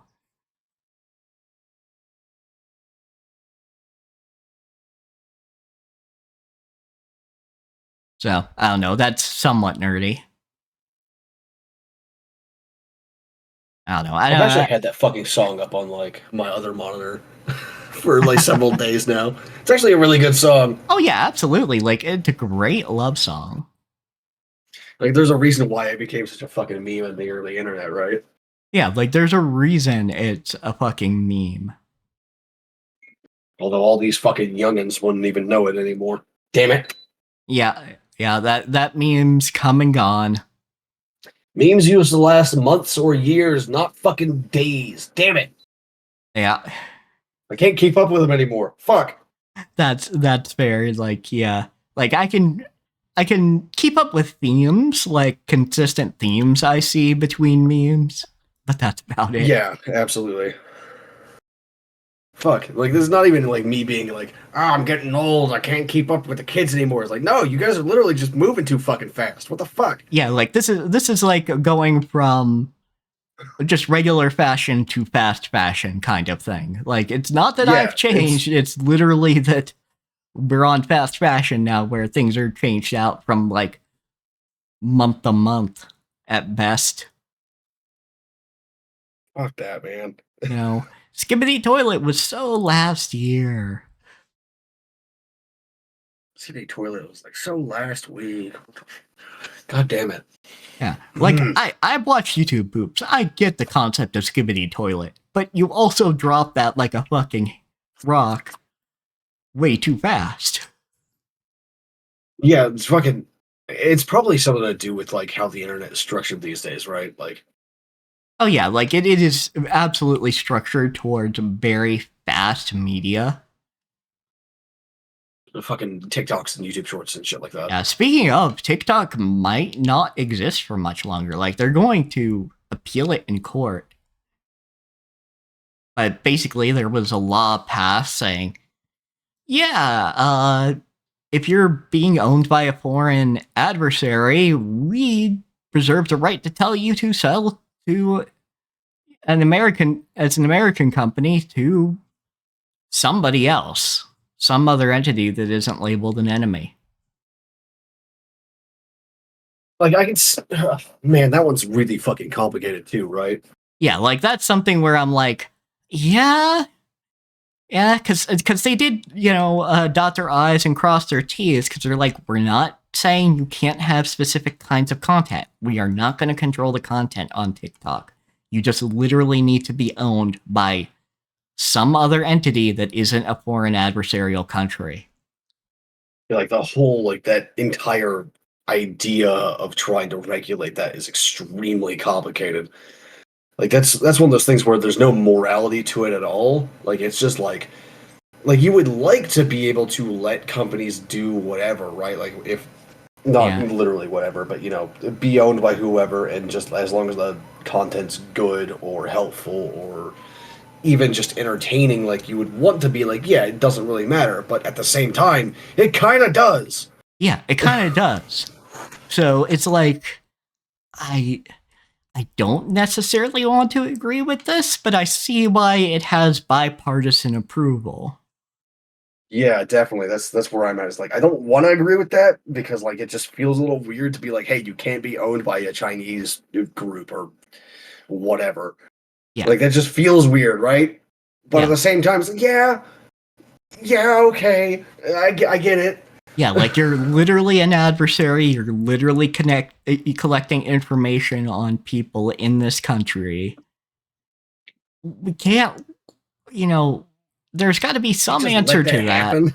Yeah, that's not like something we can let happen as long as adversarial, politics exists. Like my preference is we're all cooperative, but that's not where we're at. Yeah. Uh, And like, you know, I bitch about things that this government's done, like under Biden, under Trump, under whoever. It's not that I'm America hoorah. I'm certainly the fuck not. Yeah, exactly. It's just like, yeah, that's literally like, information, you know, informational warfare. Like, you can't exactly let that go, but also I don't know what you do other than say, yeah, you need to be owned by some other entity. And Yeah, you need to be taking your orders from someone that is not like spying on us. yeah, and the people in charge of TikTok, considering they are owned by the government of China, are like, no, we're gonna just keep appealing this, and it's probably the case that TikTok will go by the wayside if things don't change. Now, it could be that it is ruled unconstitutional. Like there is a constitutional argument to be made, even if they have kind of covered their ass by saying we're not saying you can't have specific content. We literally just mean who owns you.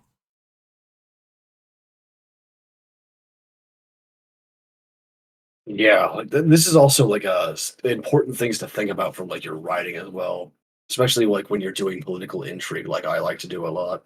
Yeah, Like it's kind of important to like sometimes the evil have empire has like actual concerns that do concern like the safety of everybody else in the country. yeah, and like this is applicable to not just the evil empire or the evil organizations in general either, because like Yeah, the good your guys also duchy have is to going consider to this have shit. to figure out like yeah your duchy or your barony or whatever is going to have to figure out if they're going to allow a guild owned by a rival lord or enemy state to operate within their borders. And if they disallow this, how to make sure that they get the fuck out?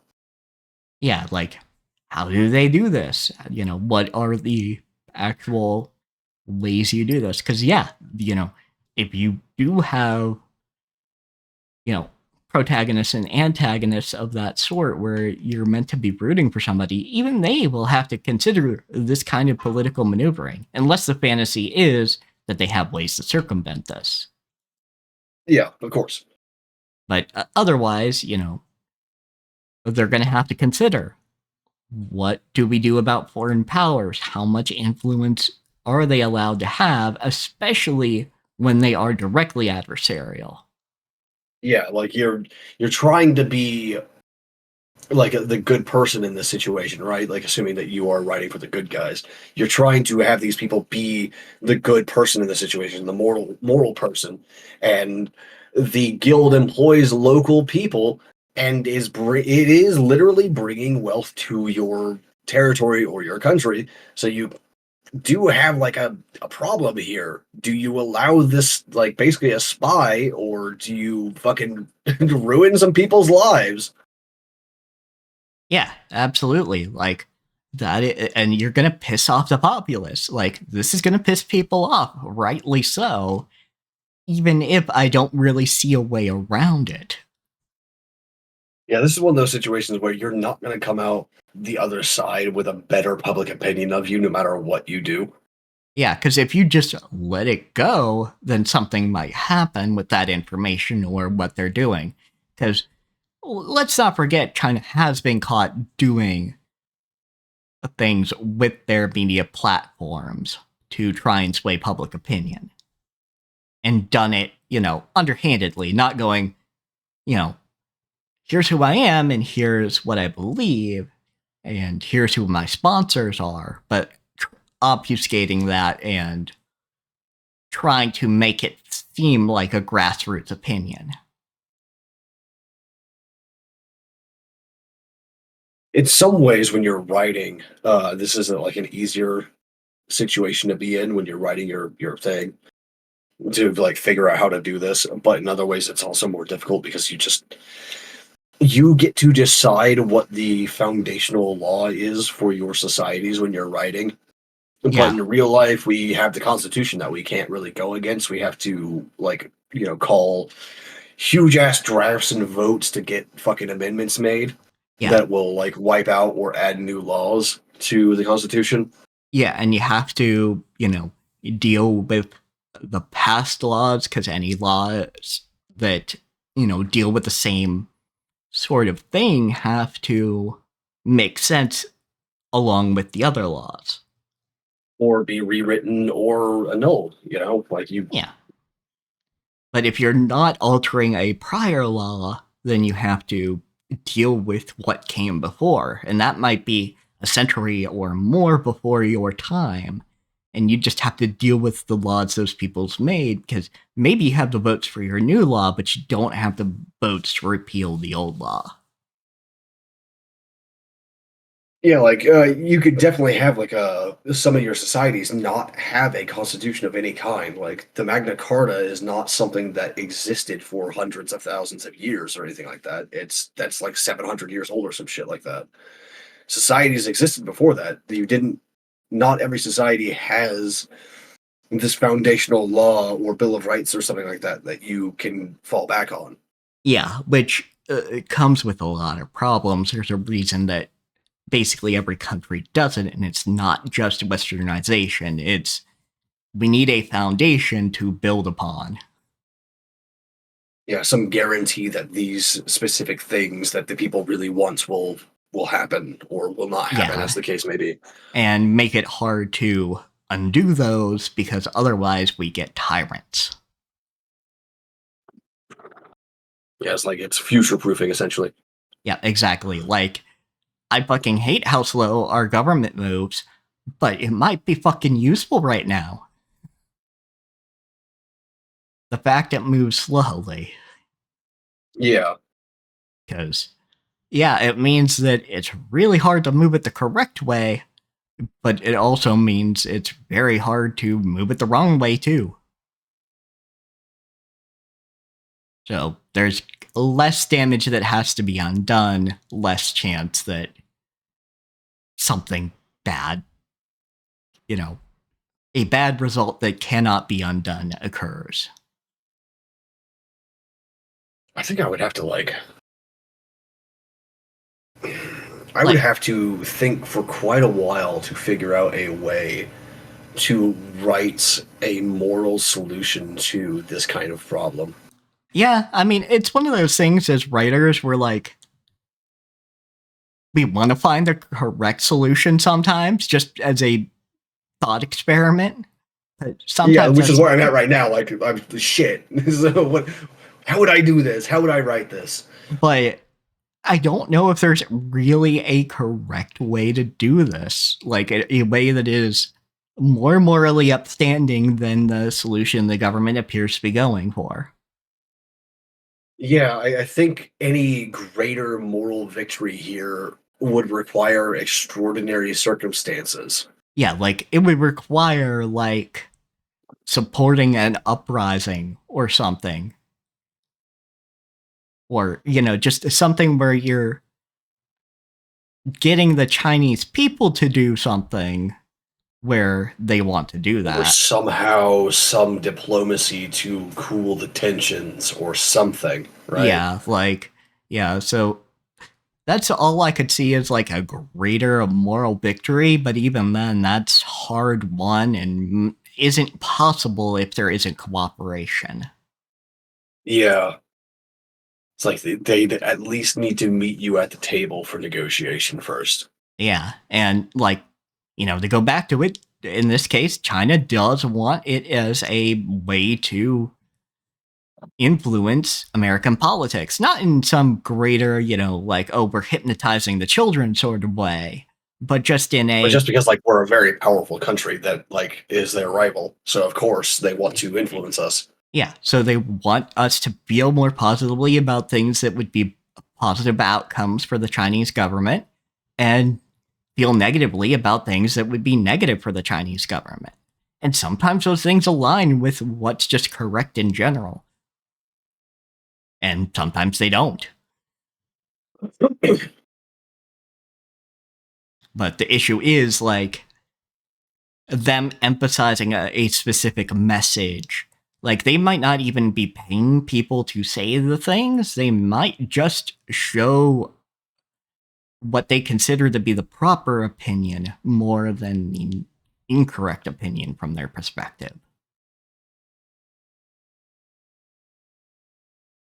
And not in a, oh yeah, we're going to ban people who break our terms of service or are a general dickwad, but like nuanced opinion things.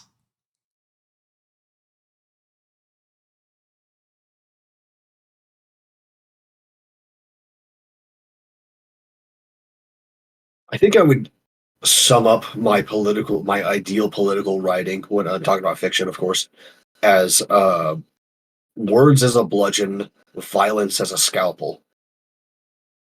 Makes sense for writing, yeah. It's like you use words as much as you possibly can, and then when it comes time for violence, you it has to be like a razor, right? Yeah, like it Cut has to be only what you want to precise. cut and nothing else. Yeah, because if you aren't precise with your violence, public opinion goes against you. Cutting morality out of it, public opinion is something you care about because you don't want pressure from either your own citizenry or the people that you're trading with.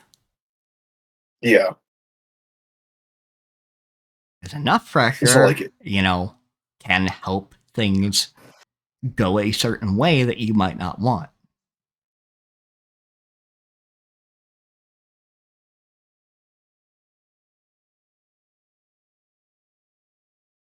Like, it's kind of like a yeah. Sun Tzu style shit is what I mean. Honestly, now that I'm thinking about it, Yeah, it's it's, like a, use it's very spies and Sun Tzu. assassins to save the greatest amount of life and resources as you can.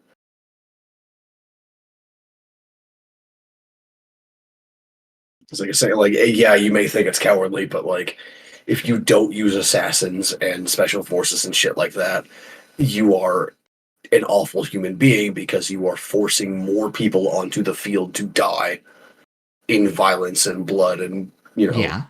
You know, all that. look at this, look at this battlefield and tell me where is honor. You know, look at Yeah, this yeah. battlefield filled with corpses and tell me where is the honor. Does honor matter?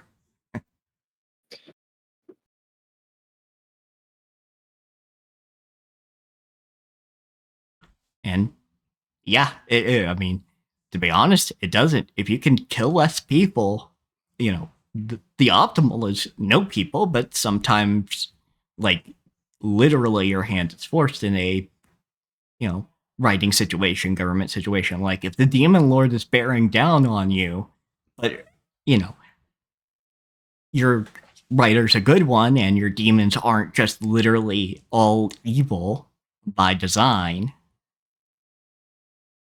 Granted, some good writers can go around that, but, most good writing is nuanced peoples. But you need to get rid of that demon lord and his army. The right way to do it is assassins or a strike team that is specifically going to go after the demon Any lord. generals, leaders, and then the demon lord himself. Yeah. Yeah, exactly. Because that will end in less lives lost and less damage done to civilian infrastructure.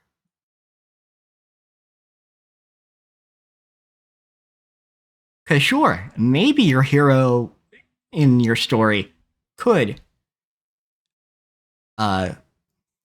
glass an entire, city and be done with it, but that's killing a lot of people that didn't need killing.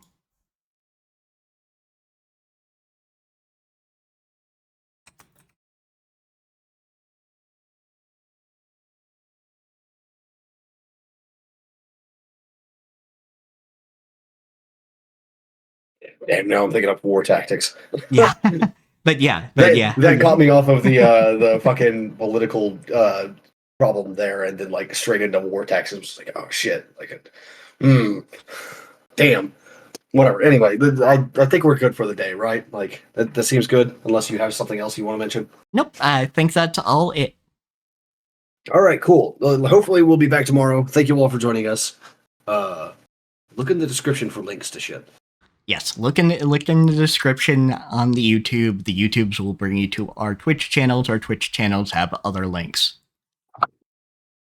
Absolutely, yes. I'm gonna go get some fucking pork roast. There's pork roast on the counter waiting for me, so I'm gonna All right. go eat that. That's gonna be delicious. Good night, everybody.